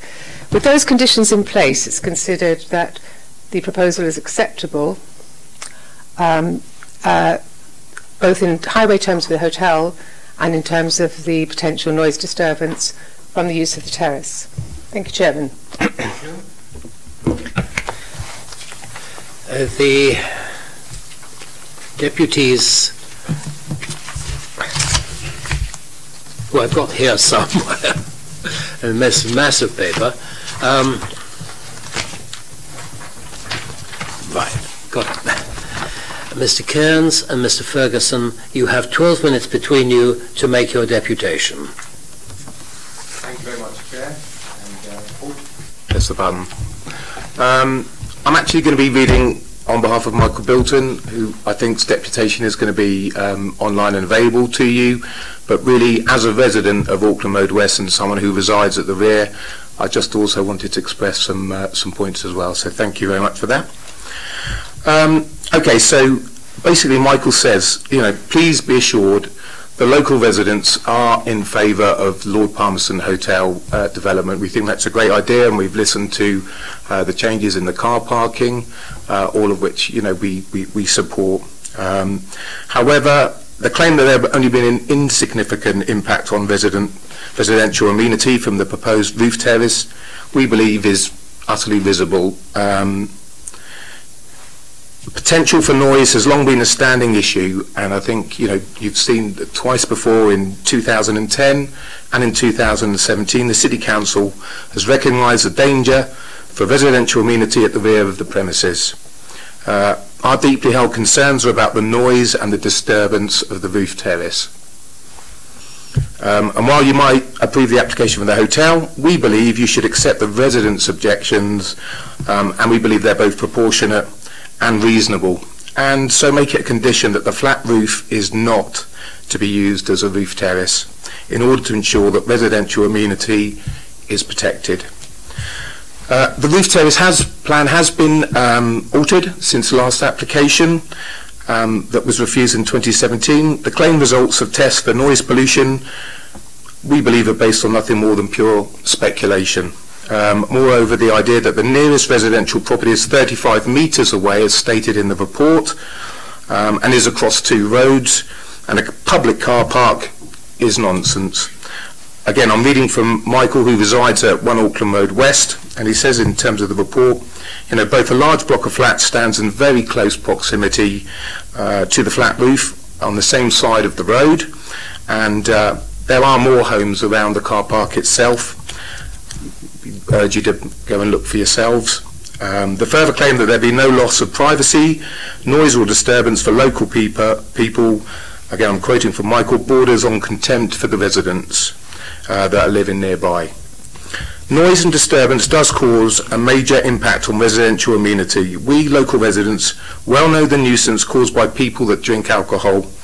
We also know that there are rights enshrined in common law against public nuisance that have been guarded by the courts for centuries. 70 customers from the Lord Palmerston pub would be allowed to smoke and drink upstairs in an open-air terrace. Again, if you look at the site, it's like an amphitheatre. And for those of you that maybe go to local football or something like that with the surrounding, there is significant noise amplified because of the surrounding nature of car park, as you can see on the picture. Do you think all-day drinkers outside will not make a noise? Is the hotel application simply an attempt to get extra drinking space on the Heathrow flat roof at the rear of the pub? It would create a precedent also for other pubs with flat roofs throughout the city of Portsmouth in terms of the development. In 2010, a critical condition was placed on the planning permission given to the Lord Palmerston pub. The true details remain for some reason unspecified in the planning report before you. That condition relates to the protections for residential amenity from noise and disturbance for those living in close proximity to the rear of the pub. In 2017, the application for a hotel on its upper floors was turned down, in part because of the proposed roof terrace, and for the similar reasons, namely to prevent noise and disturbance being caused to local residents. Do the rights of the applicant have 70 additional customers drinking outside on an open rooftop terrace trump the common law amenity rights of local residents? This is what you must consider. It seems decidedly odd that the planning report now before you in 2019 is so blithely indifferent and almost casual in their comments about the impact on residential amenity because of a few alterations to the design of the proposed roof terrace. Yet previous planning committees have worked hard to prevent an impact on residential amenity caused by noise and disturbance. The very idea that heritage assets, and again this is from Michael's location at number 1, have a view of tangled air handling, conditioning equipment on the flat roof and boarded up windows of the pub is preposterous. He can't actually see any of that. And although the design in the hotel and the main parts are an enhancement of the area, some points on the report don't accurately reflect the situation in terms of local residents. So, in any event, it most certainly possible for the Planning Committee to allow the change of the upper floors to the Lord Palmerston to a hotel, whilst still refusing permission for the roof terrace. There are a few sort of details that Michael's also put in as addendum in terms of law, and again, I'm running out of time, so I'll just ask really to please have a look at those points. Thank you very much. Thank you. Mr. Cairns. Thank you, Chair. I'm a resident of Auckland Road West, and my property overlooks Ashby Place. The acoustics of Ashby Place are unique. Sound travels, especially when the source is in an elevated location. The original version of this planning application included the creation of a first floor roof terrace, but the planning officer advised that permission is not required to the actual use of the first floor roof as a beer garden terrace, because the revised planning statement in paragraph 1.12 states the roof of the ground floor element situated between the rear projections that abut the north and south boundaries form part of the planning unit that comprises the A3, A4 bar use. I lost my line there. Yeah, okay. Under planning permission, reference 10/00-336/4, having defined the limits of the planning unit comprising the bar as including the roof above the ground floor part of the premises, it would follow that in the use of that area for a purpose ancillary to the primary use as a bar would not ordinarily require planning permission. This is not an ordinary planning permission situation. This is a significant feature of this planning application which will have a profound impact on residential amenity of the many residential properties surrounding Ashby Place. I question the legality of excluding this element of the planning application from the planning process.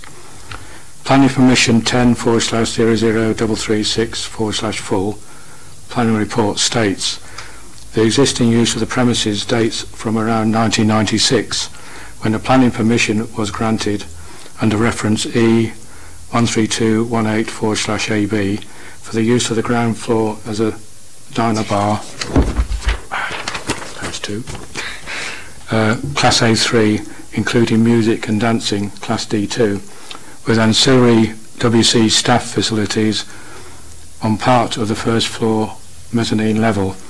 There is clearly no reference to public use of the first floor for A3 use. Planning permission 10/00-336/4, condition 4 states the exits in the rear elevation of the building shall only be used by staff for deliveries or as a potential means of escape in an emergency, and at no time shall there be publicly available access to or from the premises from Ashby Place. This was for the following reasons: to protect the amenities of the occupiers of nearby properties from noise and disturbance in accordance with policy DC5 of the Portsmouth City Plan 2001 to 2011. Condition 4 was put in place to guard against the loss of residential amenity. Any noise from within the ground floor bar is contained inside the building at all hours of the day, so there is no sound leakage into Ashby Place. The following first floor features of this planning application will clearly conflict with this condition, as any noise will not be contained inside the building.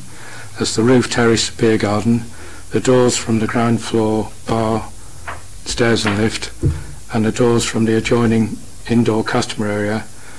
The plans actually show 2 sets of bifold summer opening doors. The planning report makes no mention of the implications of the existing planning condition 4. The drift bar, which also has rear doors opening onto Ashby Place, also has a planning condition which requires their rear doors onto Ashby Place to have a double door airlock system, creating an acoustic lobby to contain any noise within the premises. This condition was again stipulated to protect the residential amenity of properties surrounding Ashby Place. That permission was given under planning permission 01286/4.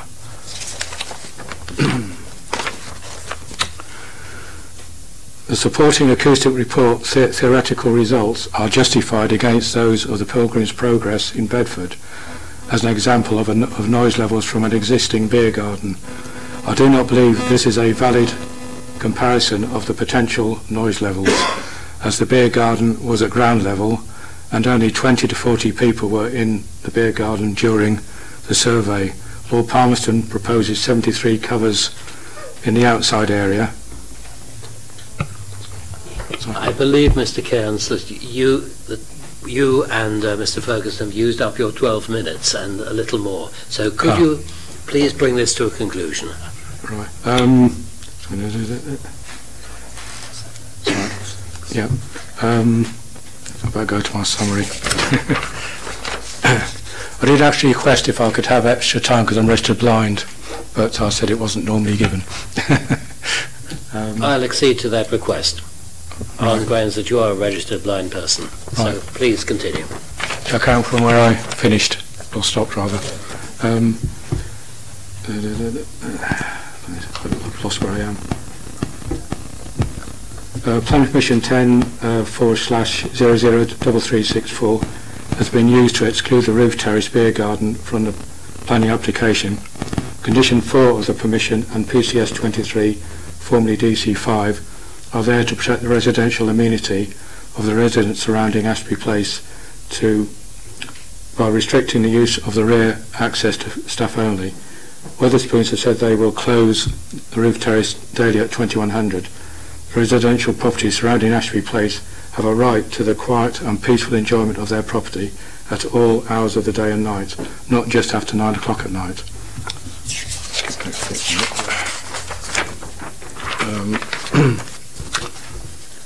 The planning report does not truly reflect the considerable level of concern by local residents with regard to the noise disturbance that will inevitably emanate from the roof terrace beer garden. This was the primary reason for objections from all the local residents. The surrounding residential properties are occupied by all ages, including young children, shift workers and the elderly. The right to the peaceful enjoyment of their property must by law be respected. To protect the residential amenity of neighbouring properties at all times of the day and night, all external doors and windows to public areas opening onto Ashby Place should also comply with this existing planning condition. I think that's it just about. Thank you. Thank you, Mr. Cairns. Mr. Sellers, you have 6 minutes, although I will not, having been generous to the other side, if you need to go a little over, I shall understand. Thank you, Chair, for the opportunity to speak this afternoon in support of this application. My name is Brian Sellers. I'm an architect for a company called KD Payne and Associates, who act on behalf of the applicant JD Wetherspoon PLC. As your officer's report advises, the site currently accommodates public house at ground floor level throughout, with its upper floors almost entirely unused. The proposals seek to change the use of these upper floors to form a 24-bedroom hotel, with other physical alterations to the building to include the construction of a lift, enclosure and pergola, with a pitched glazed roof and the installation of balustrading and an acoustic screen associated with the use of the existing roof at first floor level as an external seating terrace. The proposal has been carefully formulated to address the focused reasons for refusal of earlier applications on this site, relating specifically to impacts on nearby residential amenity and parking provision, and have involved a close dialogue with your planning officers. In terms of impacts upon residential amenity, you will note from your officer's report that the actual use of the existing first floor area as an external seating terrace does not amount to development requiring planning consent. It is therefore only the physical alterations to this area which do require planning consent. Notwithstanding this, the applicant commissioned a robust noise impact assessment as part of the application so as to inform the development, and the proposals incorporate physical and management measures, including a 9 p.m. closure, to further mitigate noise levels from the use of this terrace. Your environmental health officer has concluded that use of the proposed external seating area will result in no significant noise-related impacts on nearby residential amenity. In terms of impact upon local parking provision, the applicant commissioned a CCTV survey of the adjacent Ashby Place car park, which robustly demonstrated there to be sufficient capacity to accommodate any parking associated with the proposed hotel development, notwithstanding that the site is also acknowledged by your officers to be situated in a highly sustainable location, with excellent linkages to public transport options. Your highways officers have concluded that the proposed development is acceptable in terms of impacts upon parking provision and the local highway network. In these respects, the two reasons for refusal of earlier applications on this site have therefore been addressed to the satisfaction of your environmental health and highways officers. The merits of the proposals are wide-ranging and beneficial to the host building itself, as well as to the wider tourism offer and economy of the town. In this respect, the proposals will make efficient and effective use of vacant space within the existing building, help secure the viability of the existing public house itself, a community facility, through the formation of the first floor external terrace, improve upon the existing external appearance of the building, particularly when viewed from the adjacent conservation area, deliver hotel rooms which will help meet the demand for tourist accommodation in Southsea, and provide additional employment opportunities associated with the public house and hotel operations. In conclusion, despite some limited local objections to proposals, the close dialogue with your officers has helped to ensure that the focused reasons for refusal of previous applications on this site have been satisfactorily addressed, and has resulted in a sustainable form of development with clear social, economic and environmental benefits, which complies with the relevant policies in the Portsmouth Plan, the Southsea Town Action Plan and the National Planning Policy Framework. It is therefore respectfully requested that members grant planning permission today in accordance with the recommendation of your officers, and thank you again, Chair, for allowing me to speak in support of this application. Thank you. Right. Thank you, gentlemen, for your contributions. Members, questions? Councillor Udi. Probably one for the solicitor. Could we pass this application with taking the roof terrace out, or would it be a blanket refusal of the whole application?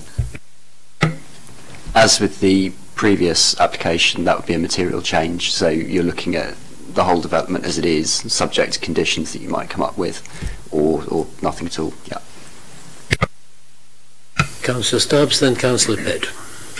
I just want to understand a bit more about what the current status of the roof is. So we've heard initially from the officer and also from the applicant that they have, it is in effect from a planning perspective that they could use this as a roof terrace now. And then we've heard from the objectors that they can't. I just want to get a bit of clarity on this. So if no planning permission is granted, so they've just got the consent that they've got now, what could be done with the roof terrace?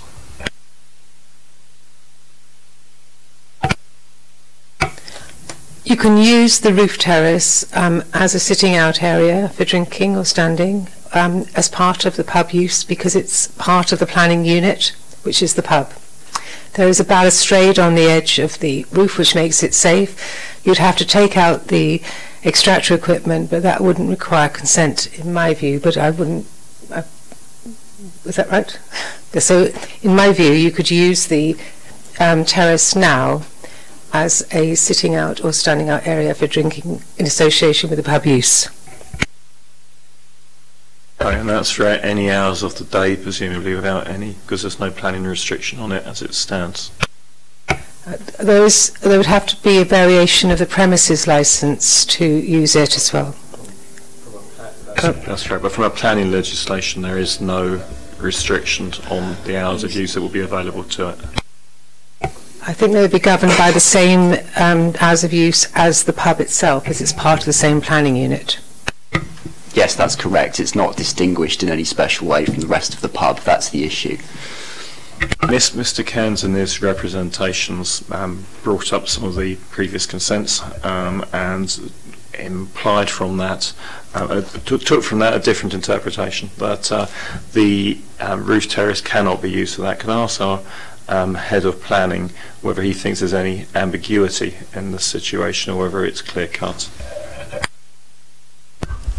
I think from my perspective it's fairly clear cut. It is part of the planning unit. I'm quite surprised to hear that. Councillor Pitt. Thank you, Chair. A few questions, if that's okay. Whilst it is part of the planning unit, can I confirm that it could not be used currently by members of the public related to the pub as a drinking site, because it is not part of the premises licence? So we're in one of these usual situations where we've got a separation between planning and licensing. So although there is no planning reason for it not to be used, it cannot be used at the moment. Chairman, so this is the premises licence, and as you see, the area that's coloured in red is the area which is covered by the licence. And so you would, although the first floor is included in the licence documentation, I understand from the licensing officer that there would need to be a variation of the licence in order to use the upper floors. So the fact that it, when you're, just for clarity, because we've got people here who need 100% clarity on this, what you're saying is that in planning terms there's no reason why it can't be used, but we're not saying it actually can be used because it doesn't have licensing permission.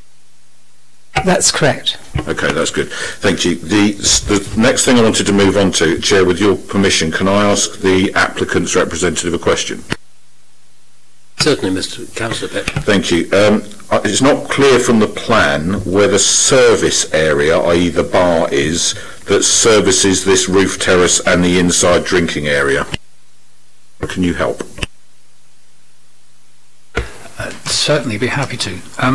Just looking at the plans there, you've got... Yeah, there we are. Thank you.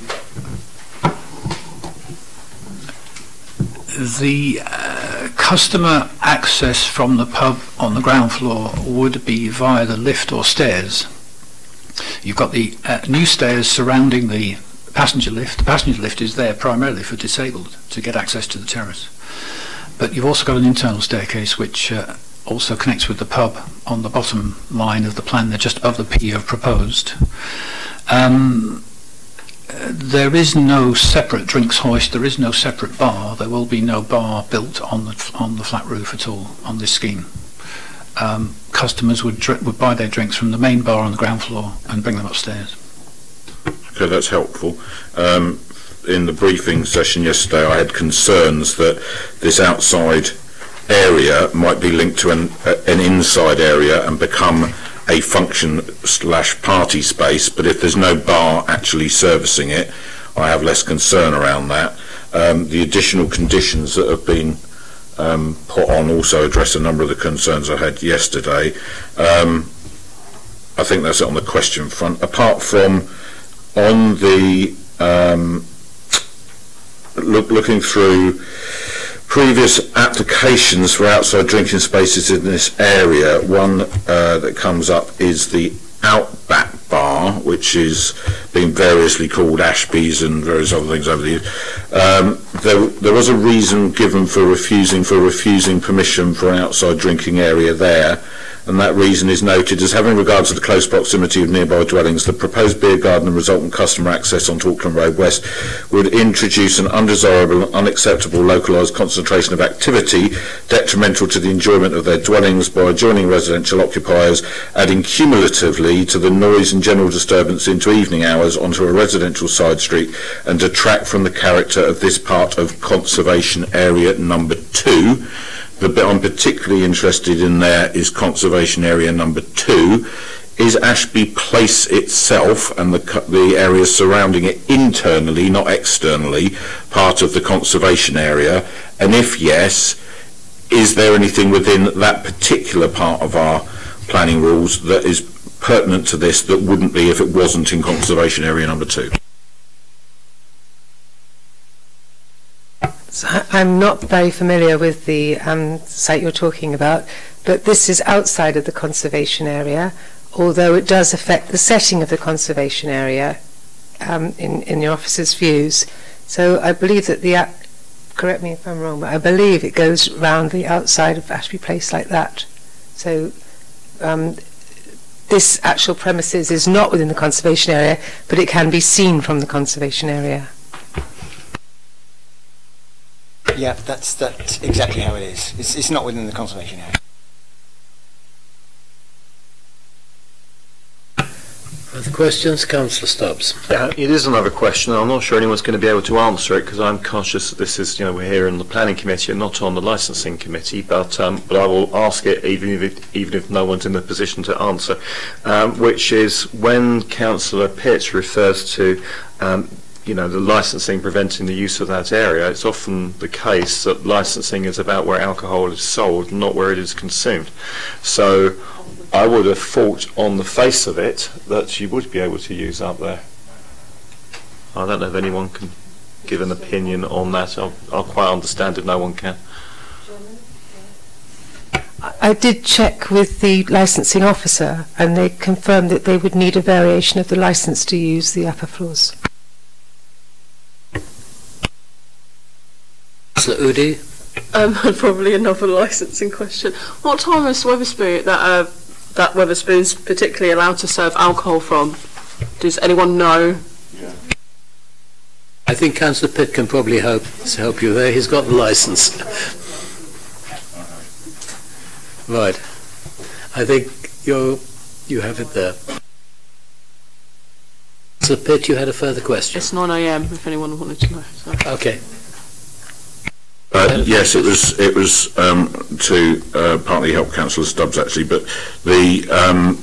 just because the downstairs area has a premises licence for that particular area, and those opening times therefore would be pertinent to that area because that is the area that's licensed. You cannot apply the same opening times to the roof terrace currently because it does not currently constitute a licensed area.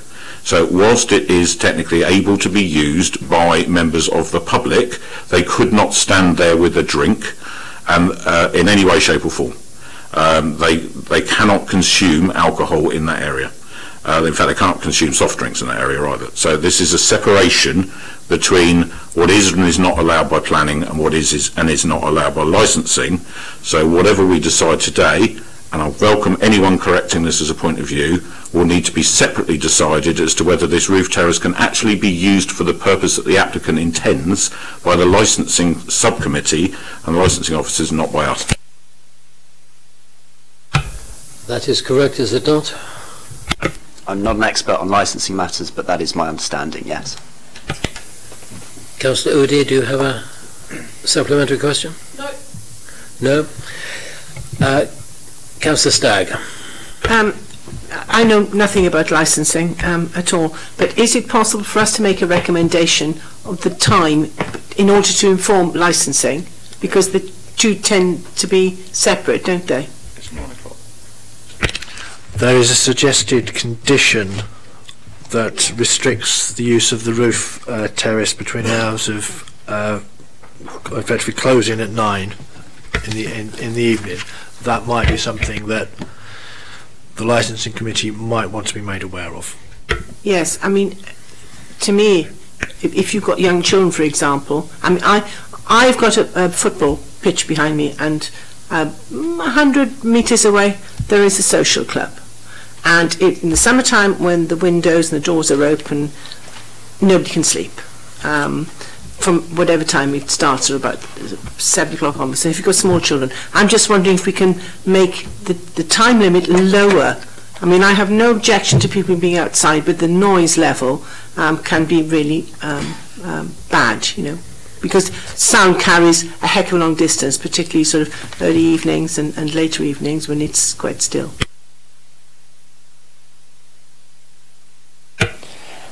I mean, ultimately, the 9 o'clock was suggested as a management of that space by the applicants.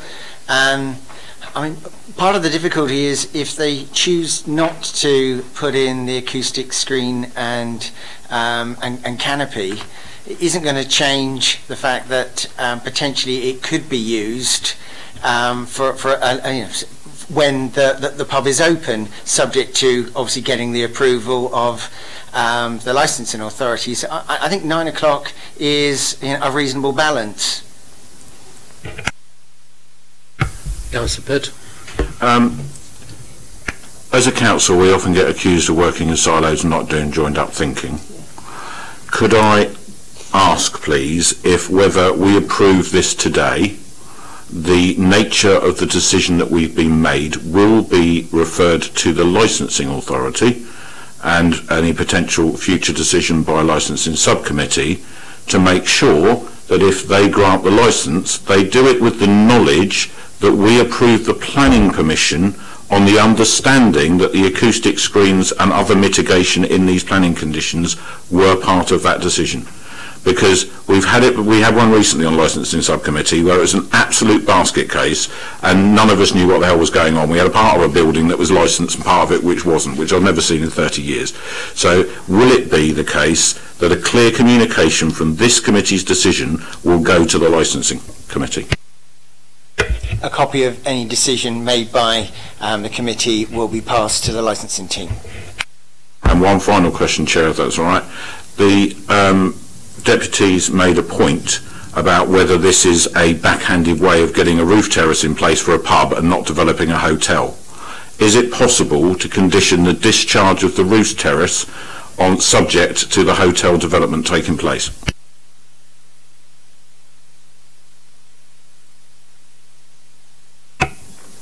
I would obviously take advice from the legal representative, but I would have thought that you could actually potentially say no part of the terrace could be brought into use until, I don't know, the hotel.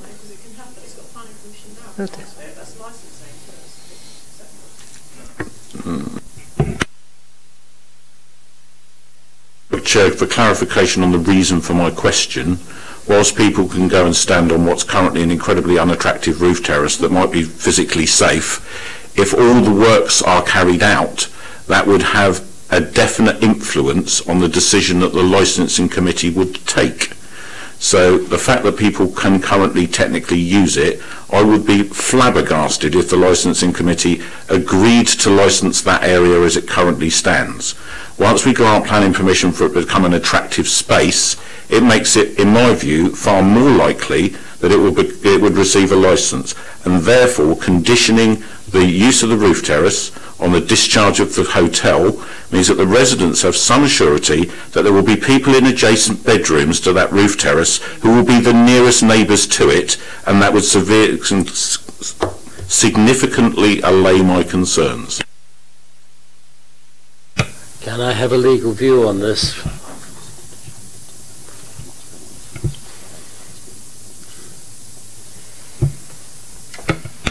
I think in the circumstances it would be reasonable to make the roof terrace, or impose a condition not to use the roof terrace until such time as the hotel use is in operation.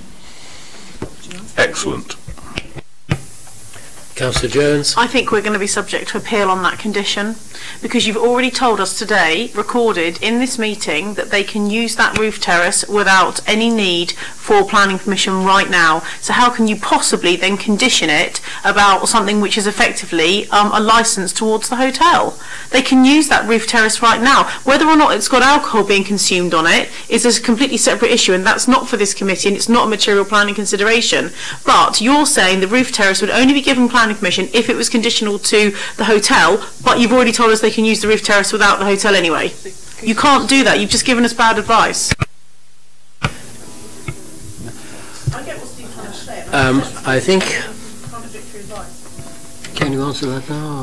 My answer would be is that you are being asked to consider a building operation and grant planning permission for a building operation in terms of the acoustic screening, and that is linked to the hotel use.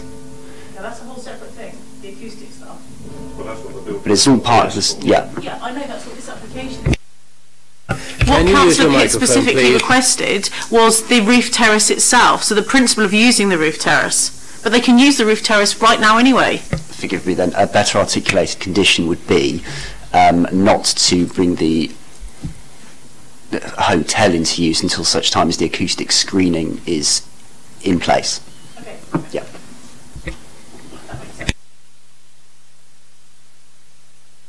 It's not ideal, but I think Donna's right. Yeah, I'm grateful for that. Thank you. Question from the chair first, and then we have heard a lot this afternoon about the acoustic screening, and since writing the report, the Environmental Health Officer has responded to further information and a revised acoustic report. Can we have some explication of that? Can you speak to that, of how you are now satisfied that this will meet the requirements? Thank you, Chair. I had a few queries with the report, the revision 2 of the report that had been sent through to us. One of them was one of the models. There was, if you look about, well, you won't have this report in front of you, but the acoustic model had positioned a building which was screening the noise coming from the terrace area, but it was a building which didn't actually exist. So I had that removed, and then the model run again. And there was I also wanted to clarify with regard to the plant. I mean, there's a huge amount of plant on that roof, and I didn't want it being replaced somewhere else and creating a whole new noise source. And I needed to be convinced or understand what was happening, what, you know, the purpose that all that plant was serving, what plant was now going to be doing that, and that was satisfied as well. My supplementary to that is that you are satisfied, therefore, that there will be a minimal egress of noise sufficient that you do not consider that it will cause offence to people in Ashby Place or in the rear of Auckland Road West. It's not going to be something that is going to be completely inaudible if you live in Ashby Place. You will hear it from time to time. But in terms of the level of noise, I think it's unlikely to be significant. So it's at a level which elsewhere in the city has been considered generally acceptable? Correct. Thank you. Councillor Pitt? Yes, Chair, thank you. I think we may need to look at that conditioning very carefully to make sure it does what we intend it to do, albeit I'll take on board what Donna's said. One of the concerns I had yesterday, which I think has now been dealt with adequately in the conditions, was around noise from the internal area to the outside area, because it's all very well saying the roof terrace won't be in use, but there will be nevertheless people still inside on that level and coming out. Mike, are you happy with the adjustment that you've now made, that we have properly mitigated the potential for that with the limit on the amplification and with noise, doors and windows on that level needing to be closed? That's correct, yes. Thank you.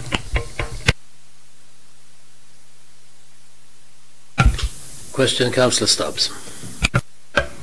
Probably should have asked this earlier on, but just in the planning history for this application, for this site, in the 2017 application, which Mr. Cairns referred to, 2 reasons for refusal, the first of which was to do with the roof terrace.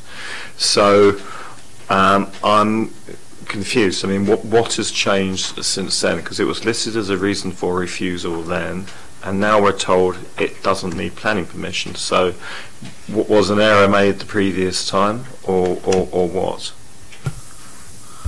So there's 2 actual reasons, I think. One is the legal reason, which we've discussed, which actually has only come to light as we've been dealing with the applications. Sometimes it's not always picked up. And the second one is we've had a much better acoustic report, which has satisfied Environmental Health that the modelling is correct. So those 2 things together have overcome the previous reason.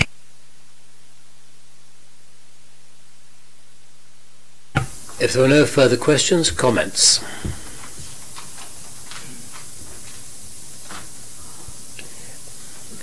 Councillor Pitt. This is a difficult one, Chair, and I think the ambiguity over the previous arrangements that have taken place in planning history on this are far from ideal. However, we have very clear guidance now that this space is able to be utilised legally as it currently stands, and as it currently stands, there is no acoustic screening at all, and it's frankly it's an eyesore. The only hope we've got from a planning point of view in making this space better, should it be brought into use, is to agree that the mitigation of the acoustic screening, etc., can be put in place. Because what could happen is that the plant could be removed from the roof, the railing could be made secure for that number of people, they could go to licensing, get permission for the usage, and off they go. And that could be with different times, with no acoustic mitigation whatsoever, because the responsibilities under licensing are around disturbance, etc. If they could prove that there was going to be no amplified noise and they were going to close it at a certain time, it could still happen anyway, and this committee would have no influence or control over that decision, which sits in a separate legal framework. I think the best thing that we can do, with the caveat that we need to make sure this is not just about creating a beer terrace, and it is about developing a hotel which is much better for the upper floors of that area in which the residents support, that we do condition that in that way, but that we accept that our job from a planning perspective is to make sure we achieve the best outcome for the residents, and that is to make sure that if that sort of facility is going to get a legal use, that it does so with the maximum amount of mitigation in place. And we've had reassurance after all the questions asked at yesterday's briefing and the additional conditions that are proposed, that we will have gone as far as we can. The next stage of the proposal will need to happen elsewhere at the licensing committee with a full understanding of why we've reached our decisions today. If the residents still have issues about the usage of it, they must go to that place and make those deputations to those people. Our job is to get the best outcome in planning terms. Are you therefore, with a change, with an additional condition, with the conditions altered to your satisfaction, willing to propose the officer's recommendation? I am. Thank you. Councillor Udi?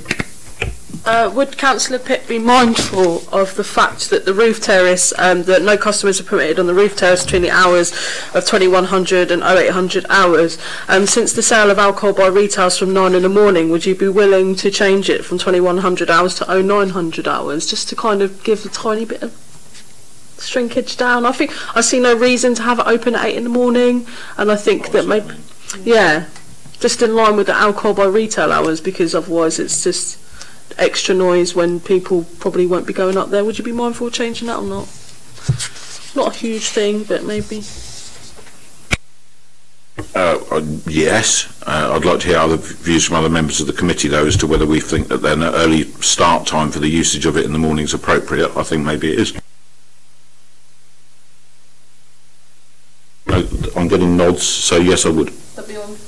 That would be on conditions 3 and I guess condition 8, which was the floors, the doors and windows as well.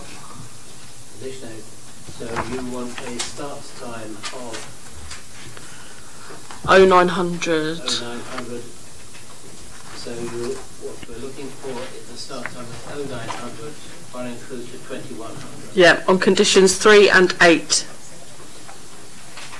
And then you're also looking at the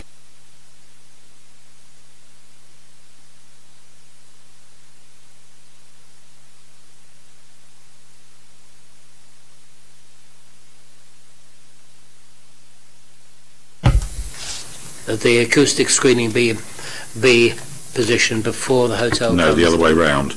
The hotel development has to take place before the permission for the roof terrace, acoustic screening, etc. can happen. We don't want a roof terrace that's just a beer garden for a pub. We want a hotel with a roof terrace that services the hotel. Is that correct, everyone?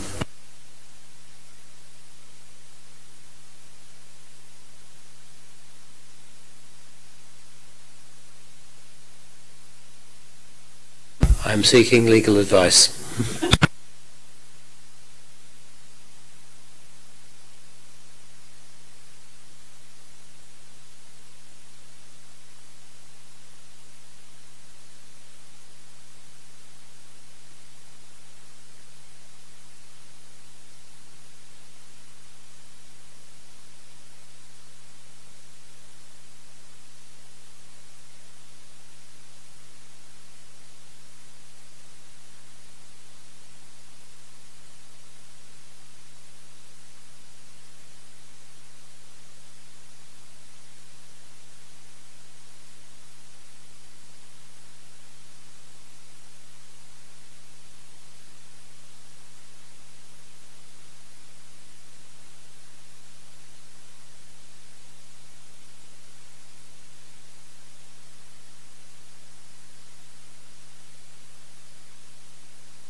upon further consideration and conferring with my colleague, I'm of the view that the best condition in terms of ensuring the roof terrace has an acceptable amenity impact would be an additional condition to the effect that the hotel use shall not be brought into use. The inverse that you're suggesting, Councillor Pitt, I feel would be unreasonable in as far as we can't presume part implementation of a development. It is possible that there would be part implementation, but that's not a position the committee should legitimately be working from as an assumption.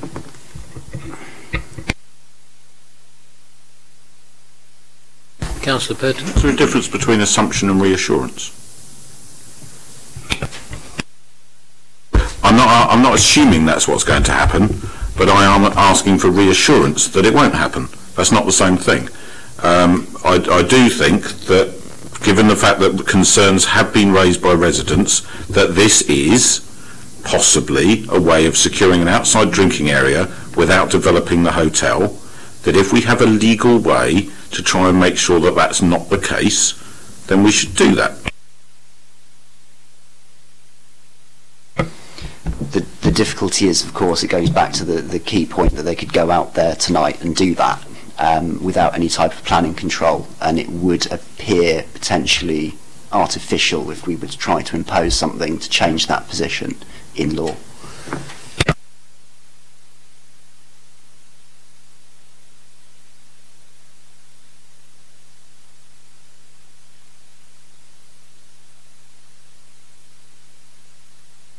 Councillor Jones.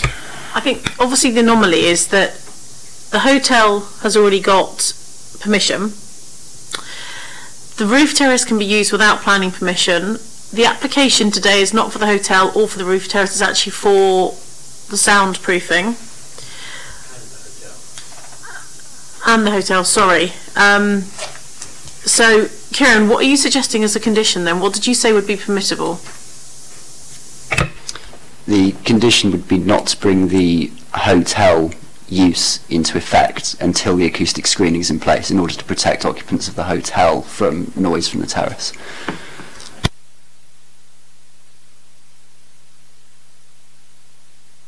Which means they could just build the acoustic soundproofing and the terrace. So actually it's actually to protect the hotel residents who are staying there and not to protect the local residents who live nearby. It's a really difficult one, isn't it? Because they've already got the ability to use that roof terrace without planning permission anyway. Kieran, could you tell us how you would phrase that condition?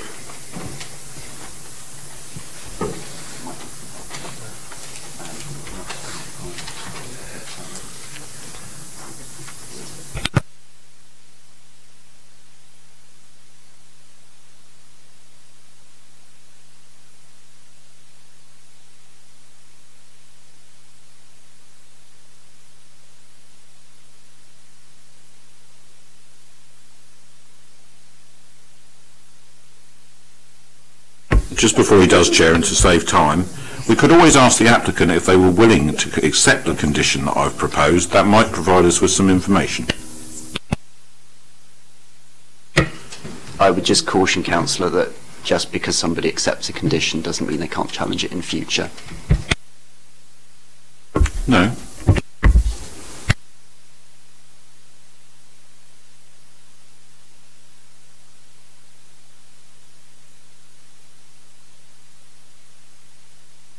For members' benefit, Mr. Barton is contemplating and writing. In the meantime, Chair, can we ask the applicant? Yes, you may. You have my permission to ask questions of the applicant. Is there any reason, sir, why you wouldn't accept the amendment as I've proposed it? If I understand it correctly, what you're saying is the beer garden acoustic screening on the exterior and between the terrace and any rooms surrounding it is implemented together with the scheme to develop hotel bedrooms. It's one scheme. Yes. That is correct. That is what the applicant would do. They would do the whole scheme, not part of it. So would you be happy to accept a condition on that basis? We would. Just two more points, if I may. Just two quick illustrations. The hours of use, because you may assist us in this. the hours of use from 9 a.m. to 9 p.m. are, of course, the maximum hours. But there will be days where, in fact, it won't be open because of weather or because of lack of custom or whatever. So it's a maximum hours. And no one's actually yet raised the issue of CCTV, which will be extended from the pub on the ground floor to cover the terrace. All areas of the pub, in fact, all licensed areas will be covered by a state-of-the-art CCTV system, which will monitor for rowdy, noisy customers, people who are overstaying their time. They'll monitor the fact the terrace is unoccupied outside those hours. Monitor the fact it is closed between 9 p.m. and 9 a.m. So that's another, if you like, a feature that will become part of this scheme. Mr. Burton? So the draft condition Mr. Barton and I have come to is not to occupy the C1 hotel until such time that the acoustic screen and canopy are implemented in accordance with the plans approved by the local planning authority. Sorry, it was a handwriting thing. No, I don't want that. We've asked the applicant if they're prepared to accept a condition that the discharge of both parts of this application should be dependent on each other, and he seems quite happy with the fact that they will not use the roof terrace element of the application until they've got ahead and sorted and got on with doing the hotel. We can even delegate authority to say that once works have reached a substantial stage in the hotel development, that the roof terrace can then be developed. It doesn't have to finish one to do the other. That's the sort of thing we've done with other applications in the past. As long as we've got evidence the hotel's happening, they can crack on and do the roof terrace, go to licensing and start using it. But we need to know that the two things are linked. The applicant has assured us that they are, and given that, I see no reason why we can't accept that as a condition. Can I also add, or mention that the original suggestion was actually 9 a.m. To 9 p.m. only use, but as I understand it, the applicant wanted that changed to 8 a.m. Would the applicant be prepared to accept 9 till 9?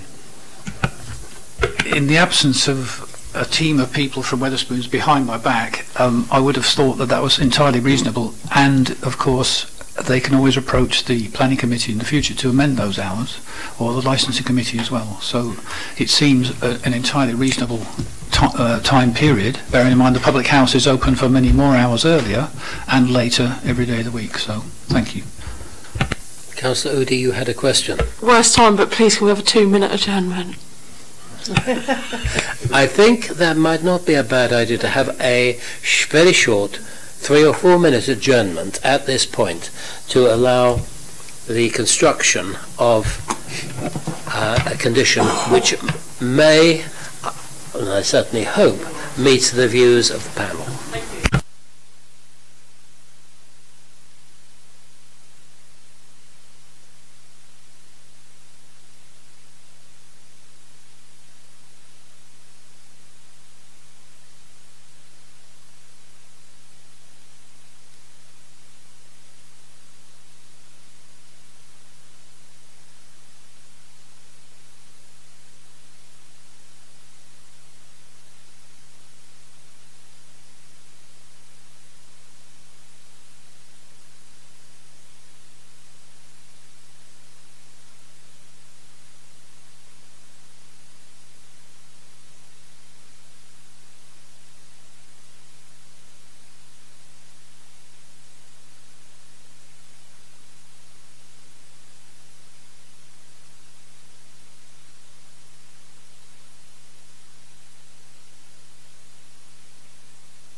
Right, members. Reminding the press of the fact that this is what a planning committee is here for, which is to work through problems and issues. We are not a rubber stamp organisation, so it has been good that we have tried to work through the issues which have been raised by both by members and by deputies. We think we have a form of words which should be satisfactory. What I would advise the committee to do to avoid the difficulties we are facing with the condition is to seek a resolution to permit, if that's what you're minded to do, subject to the requirement to enter into a unilateral undertaking under Section 106 of the Town and Country Planning Act, which would require the roof terrace, it would be an obligation from the owner that the roof terrace will not be used until such time as the hotel is brought into use. That gives a greater deal of latitude to the local planning authority to enforce that as an obligation than you would as a condition. Fine. Given that, do I have somebody to propose the officer's recommendation with the two conditions which we have now got? You have proposed it, Councillor Pitt, seconded by Councillor Stagg. Those in favour, please show. That is unanimous. You have your planning consent, sir, subject to two additional conditions. Thank you very much. And I would like to thank all of the deputies for their forbearance and for the way in which they presented.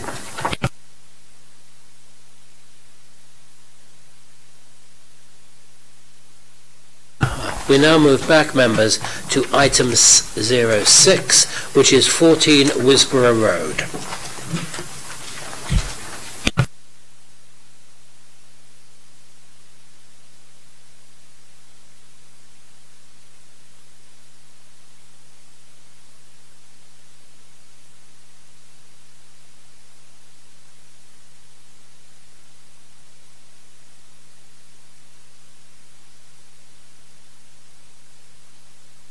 Since there are no deputations, can we have the officer's report, please?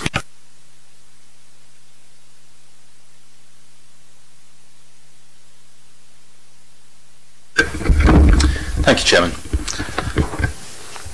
This is an application that's 14 Wisborough Road for a change of use from Class C4 HMO to a large 7-bedroom, 7-person HMO. Wisborough Road is in Southsea, parallel to and south of Albert Road.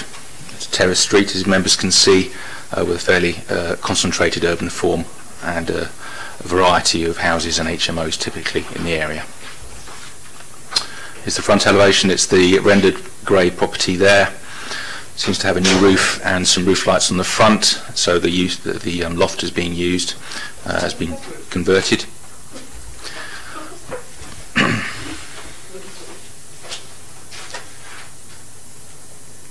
In terms of the floor plans, some internal alterations. At roof level, the property has already been extended under permitted development rights with rear roof changes there, alterations, providing an extra 2 bedrooms in the roof and a shower room with WC. And other alterations going downstairs to the first floor, again the formation of a shower room with WC on the first floor and again on the ground floor. And the internal wall that did exist here on the ground floor has been opened out to form one kitchen living room. There was a conservatory which is still shown on the plans there, that last element sort of cut off there. You'll see in a second from the photographs that's actually been removed. Thank you, Councillor, for bringing that up. So we've had those plans corrected overnight, so if the application is consented, we would just amend the plan condition number to reflect that. Internally, there's the kitchen looking down towards the garden. That window looks down the garden where the conservatory used to be. There's the view down the garden or the backyard, and that's looking back at the kitchen there at the refurbished property. And then internally, a couple of the bedrooms. This is, I think, the front bedroom at first floor, and then the loft front bedroom as well. The pertinent point with this application is members would have seen in the report there was an application last year for the same development which was refused for 3 reasons. 1, concentration and community balance. 2, standard of accommodation. And 3, the habitats mitigation. In respect of local community balance and concentration of HMOs, as the area within 50 metres of the application already has some 20% HMOs according to our data sources, the local planning authority were not satisfied with a further concentration in terms of increasing the use of accommodation by 1 bedroom. That's an argument we are familiar with already. The application was appealed, and on those grounds the inspector very heavily summarised, but he did give it proper consideration, felt that since the property was already out of Class C3 use, there was no further loss of C3 use, and the intensification of 1 person in the property was low. So all in all, this is an argument we're becoming used to, as we've rehearsed a number of times recently. The inspector didn't feel there would be an unreasonable effect on the local community balance and parking, noise, etc. So that was reason 1, not agreed with by the planning inspector. Reason 2 was the internal accommodation. The downstairs living kitchen room is 2 square metres short of the SPD standard, A, and B, with 1 WC short, we refused it on those internal accommodation grounds. Again, heavily summarised, the inspector did nevertheless give it due consideration, and he felt, notwithstanding 2 square metres short in the shared communal area, he did note that, for example, 2 of the bedrooms, this one and this one, were some way larger than the minimum standard, and that's set out in the report for you on page 67, and he felt that when you've got a larger bedroom, you can use it more as a bed sit. You're not always going to be going into the communal room, and so with a small deficit on the room but some larger bedrooms, he felt there was overall a reasonable standard, and he also noted the good standard of utility and refurbishment. And again, with respect to the hygiene accommodation, he noted on the ground floor he thought it was good in the round, a shared bathroom, toilet and wash basin for 2 bedrooms and communal. On the second floor, 3 bedrooms with a shared bathroom, and the top floor just 2 bedrooms with a shared bathroom. So he felt also that was within acceptable bounds. The third reason is a habitat levy. Members may be familiar when officers are clear that the application is going to be refused, rather than receive the levy and then return it upon refusal. We don't ask for it in the first place, and it becomes a technical reason. Not having paid, it's refused for that reason as well. So in this instance, the applicant has paid that up front now, expecting the application to be approved in line with the inspector's decision. So really that is the last matter.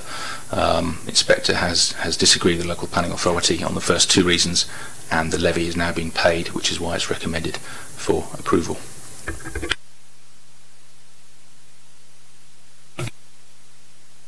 Any questions, members? Councillor Pitt.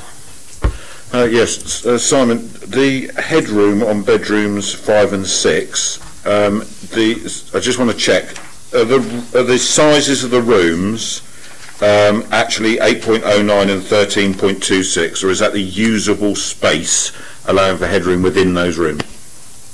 I believe it's the usable space. Are you sure?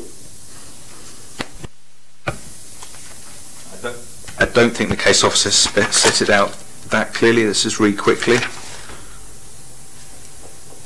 We could also look at the photographs that might assist as well, Councillor.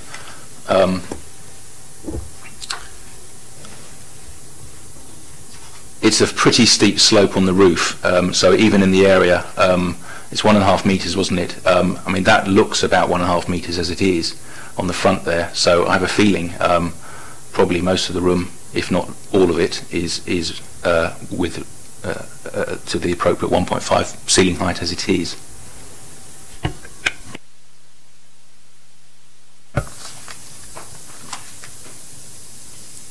Comments, members? Councillor Oudie got in first. Okay, right. Are you kidding me? This place, what the hell? just looking on the outside of it, it does not look like it's supposed to be a 7-bedroom house, and yet we've lost this on appeal, right? On a sui generis.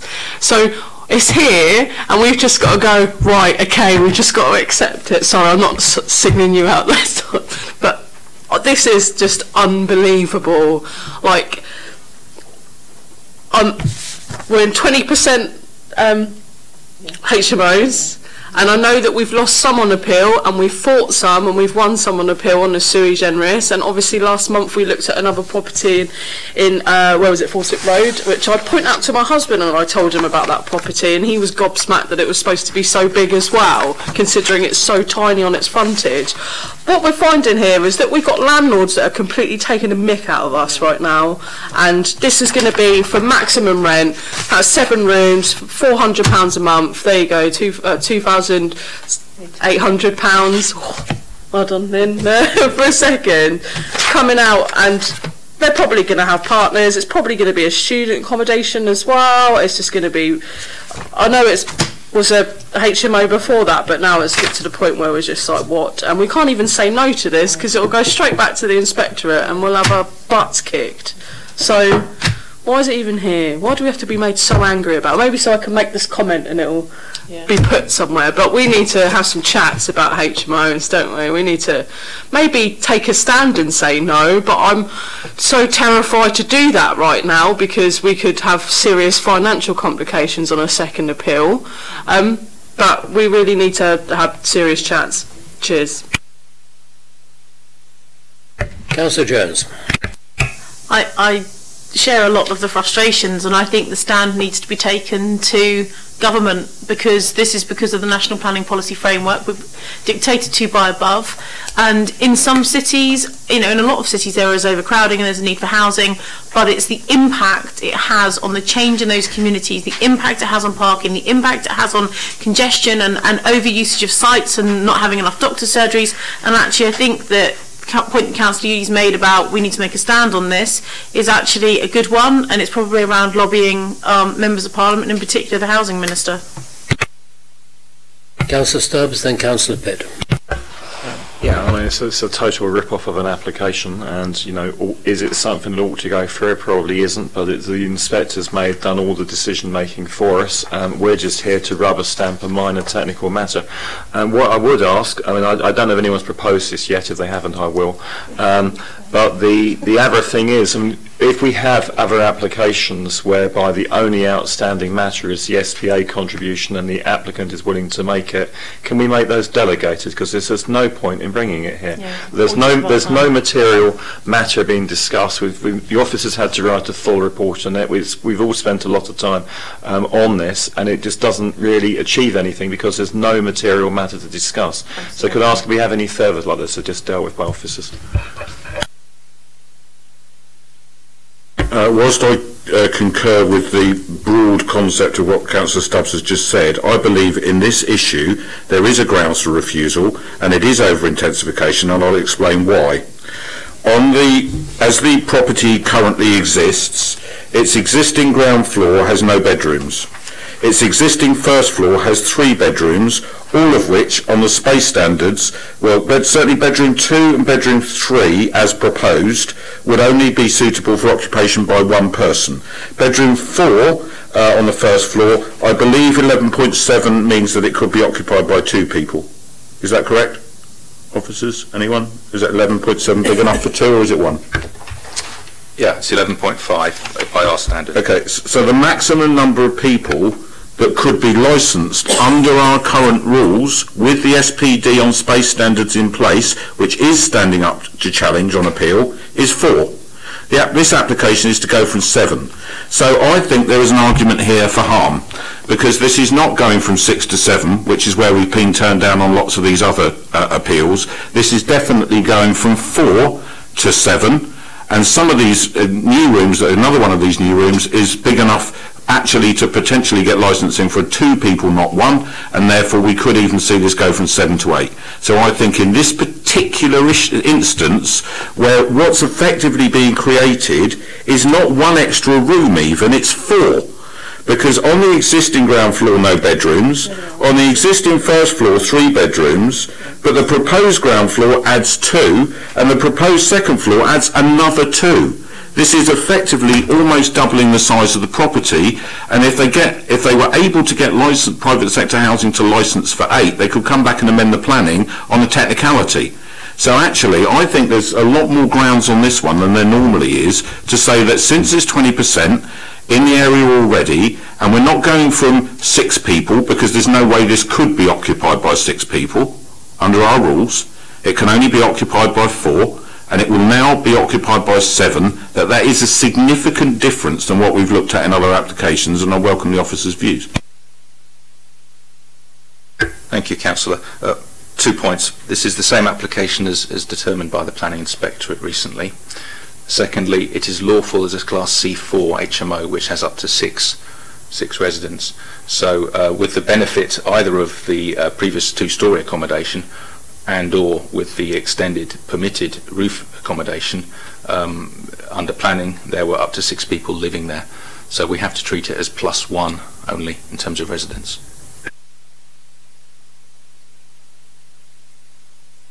But the SPD with the sui generis element in it, Simon, is only failing with the inspector with his view or her view that this is going from 6 to 7 people. The space standards element of the SPD is standing up.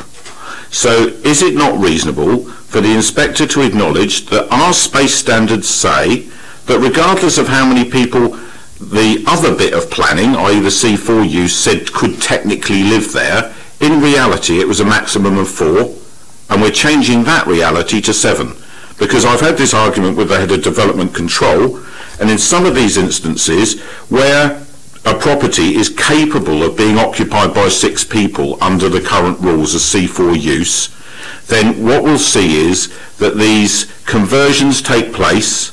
They will then apply to change the licence from however many people it's currently licensed for to 6, and then try out the argument that adding an extra room is only adding 1 extra person, which the inspector continually upholds. And I can understand that rationale.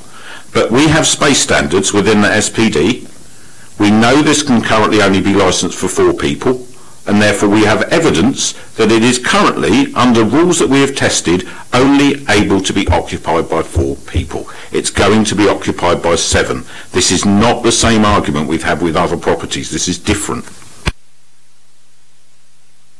As I see it, Councillor, I think it was probably a Class C4 prior to the introduction of the Article 4, because when they applied in 2014, that was for change of use from C4 to C4 or C3. So I think it must have been an HMO, small HMO, for some time before our Article 4 came into place, in which case it wouldn't have been subject to any size standards because we didn't have a policy for that. So that's one observation.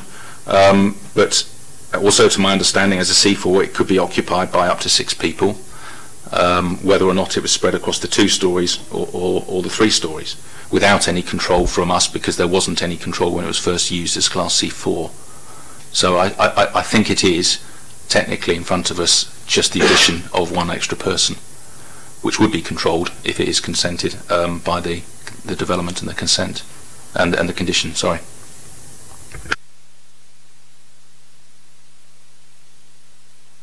Councillor Stubbs. I think the point on this has already been to appeal. It's been to appeal. The inspector has considered the space standards and has decided to set them aside. Now, I would agree that that is an outrageous thing to do, but it's already happened. So all we're left with is an argument about the SPA payment, and that's already been offered to us. So we have absolutely no reason left to refuse this. The inspector has taken the decision, in effect, to grant this application already. We are here having a, frankly, rather pointless argument because all of the work is being done. So we're just here to rubber stamp a technicality around the edges of this. The appeal has already happened. Councillor Jones. Sorry. If we refuse this today, on a principle to send a clear message to any other developers out there that might want, and landlords who might want a nice relationship with the council and with our housing standards team and private sector housing team. How much would we get fined if when this goes back to appeal and then the planning inspector overturns it, which obviously is going to happen? So how much would the fine be? I'm just wondering if we can make an informed decision here about what we actually do. Even though we're not going to win it, we might want to make a stand. Rather than fine, it ultimately is costs for unreasonable behaviour, and I can't give you a figure. I mean, where we've had awards of costs, it might be in the sort of, don't know, have you ever seen any sort of 5,000-7,000? Okay. Councillor Udy. Have we ever been unreasonable before with the planning inspectorate? Yes. And please. Yes, we have been. Every month. I think members need to be aware here that they're potentially making a conscious decision to incur avoidable costs on the council.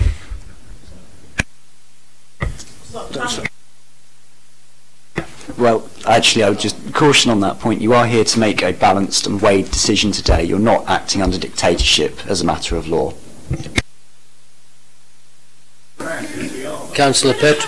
I think, given where we are, I take what Councillor Stubbs has said on board, and I also completely share the sentiments of Councillor Jones and Udy on the frustration of all of this. And I understand that the Head of Development Control is having another look at the SPD, because at the moment it says that there's an assumption for refusal, which is unhelpful. What we need is something that's more nuanced than that, so the inspector doesn't think we're just blanket refusing these and not considering each one on its merits. So that work is underway, and it needs to progress quickly. However, I think what's come out of today on this discussion on this one is that I welcome while we're on live stream, because there will be people watching in today who will be all over social media straight after this, drilling down on what we say. It's not the people that just in these people, but they will be on social media straight after this, and they're quite right to keep interrogating what we do. If this wasn't one that was on appeal, Simon, and I've made the points that I've made about knowing what we know now about room standards, so it come in as a fresh application, would the points that I've made regarding going from what we would currently allow as 4 going to 7 change your view? If it was a fresh application, so nothing to do with this, but if this was a fresh application and I'd made the same points, would you take a different view? I hesitate to comment on a hypothetical situation, not even for this property, I think you're saying. It would simply have to be taken as own merits. Clearly, between 4 and 7, there's a greater intensity than 6 to 7. I'm not sure how many properties would be restricted to 4, but anyway, if there were, then that would be a different consideration on its own merits.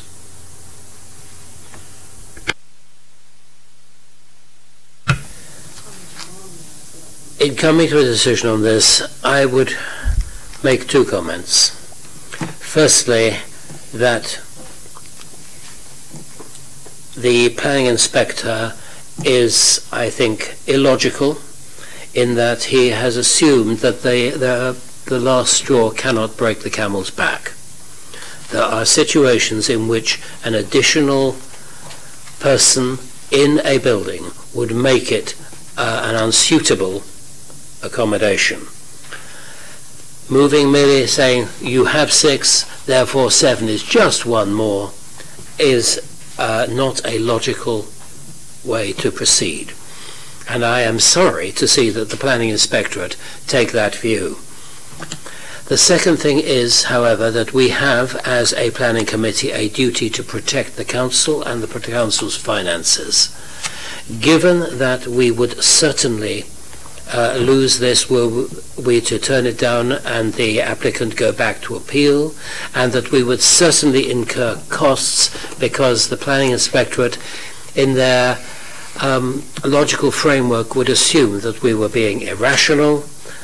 I would caution members that we need to take very great care were we to decide not to approve this one.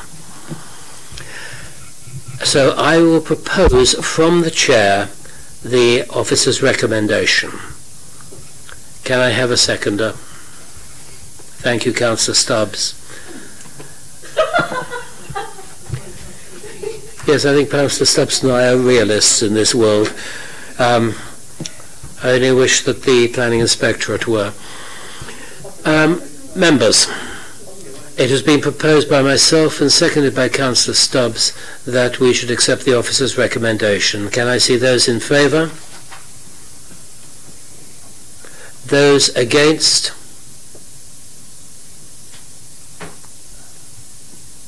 Right. The officer's recommendation is lost. Will someone therefore put the proposal that we reject the officer's recommendation? And on what basis? And on what basis that we do so? Sorry? Councillor Jones? Sorry. Councillor Udi? I would like to recommend refusal on overdevelopment of the site. What else was it, sorry? And impact on the On impact on local amenity under relevant PCSs, which they are.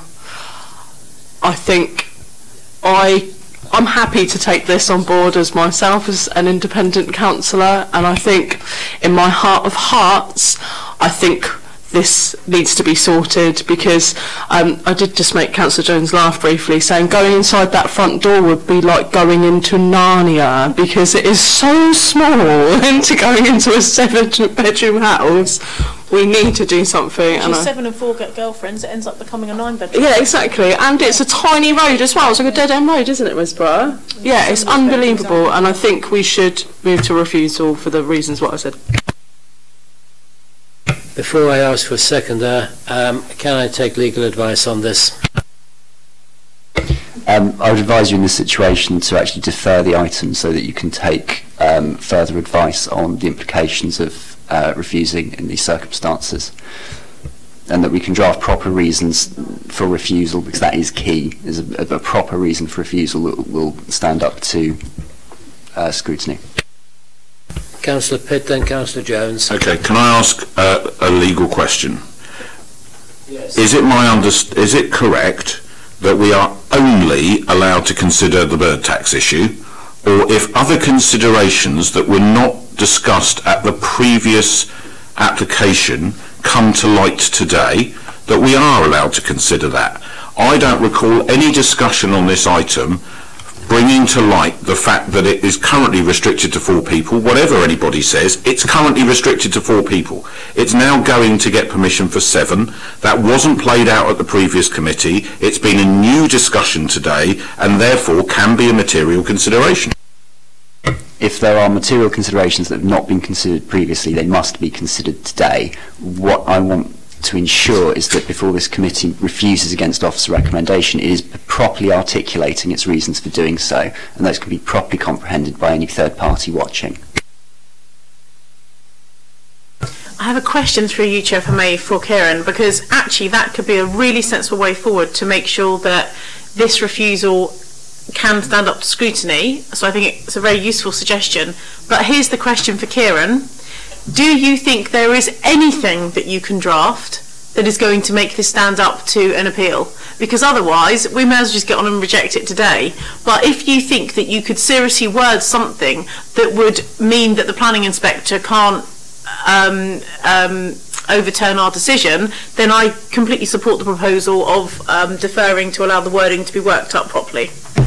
I would need to undertake a thorough review of the planning inspectorate's decision previously. To this point, I've been guided by the officer's recommendation in terms of his preparation of the report. But if that is something, the direction that the committee is minded to travel in, I would recommend giving officers time to articulate that, or assist members in formulating a robust position. Councillor Jones. That being the case, I think that could be one of the best 4-week delays we have, 3-week delays, however long it is till the next planning committee, because if Kieran can go through this forensically with the inspector's report previously and then give us some guidance, this could be the basis upon which we may want to consider those reasons for other applications that also come forward where there's a massive overdevelopment of the site. I think it's definitely worth us investing some time, as Kieran has suggested. You're therefore proposing a deferral. Did I second that? Sorry? Did I second that? Oh, okay. Yeah, in which case I will propose the deferral then, because I think it could be a stitch in time saves 9, and it could help us with 100 other applications like this. So, proposed by Councillor Jones, seconded by Councillor Pitt. I agree with what Donna said. Councillor Udy? I'm happy to drop my proposal for refusal. Thank you. We now have a proposal for deferral before us. Those in favour, please show. Those against, please show. Deferral is carried. This is deferred for further consideration. And that concludes the afternoon's entertainment. Thank you very much, members, for your courtesy to the chair. I think I heard almost every word. And